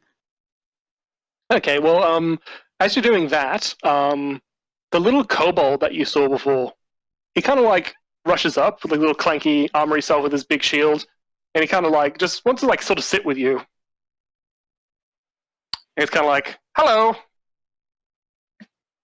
Good evening. He says, you did a good sweep today. Ah, thank you. And sort of really quickly and haphazardly, he kind of shifts conversation to what he wants to talk about. And he says, have you heard about midnight snacks? Snacks eaten at midnight. Oh, no, the dragon god, midnight snacks.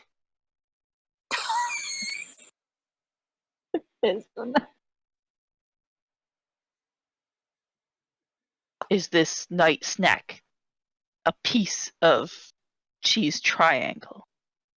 No, certainly not. And he brings up his shield, this big golden shield that he has, and on close inspection you realize there's actually a giant dragon scale that he uses as a shield.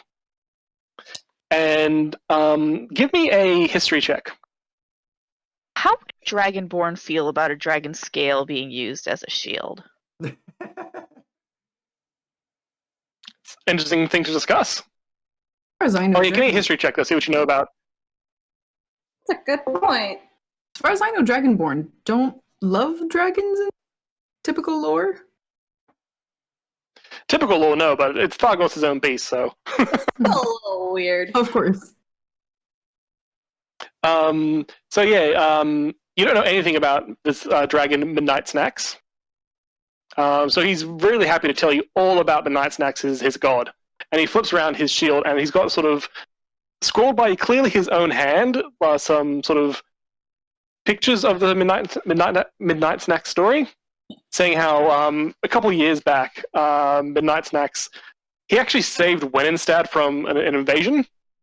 But then in retaliation, an retaliatory attack, he got killed. But all the kobolds in Wenenstad, they sort of saw this paragon of a dragon save their city, and they sort of fell in love with him, and they found this one golden scale of his, and they sort of regard it as like a religious artifact. And soon enough, it seems that their insane devotion to this dead dragon kind of made him a god. So it's a god with not particularly strong power, but he certainly has his one cleric, which is this little kobold in front of you, who is Boktak. And he explains all this to you very energetically, and he loves talking about his god. He thinks he's the best guy around, and he thinks dragons are the best. That's why he likes you. Yes, that is invigorating tale. Is it Boktak or Goktak? Boktak with a B. I'll do some more spelling in the chat.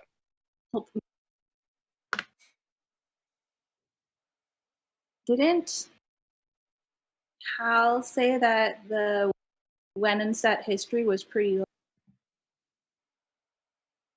It's pretty young for what I would expect a city as large as Wenenstad to be. I do remember that from going through the library, is that it only went back, what did we say, Reese? 100 years? Oh no, what happened with the library was the history was nothing newer than roughly 50 to 100 years, because the library is more sort of historical information. Okay. As far as the recent stuff goes, you wouldn't really find that in that library. So yeah, the library was just stuff older than that. Ah. You created your own conspiracy. That's what I was I went in looking for, I had an idea in my head, and so I was of course filling in all the blanks for that, and my character was exactly dumb enough to facilitate that. And I was loving every minute of it.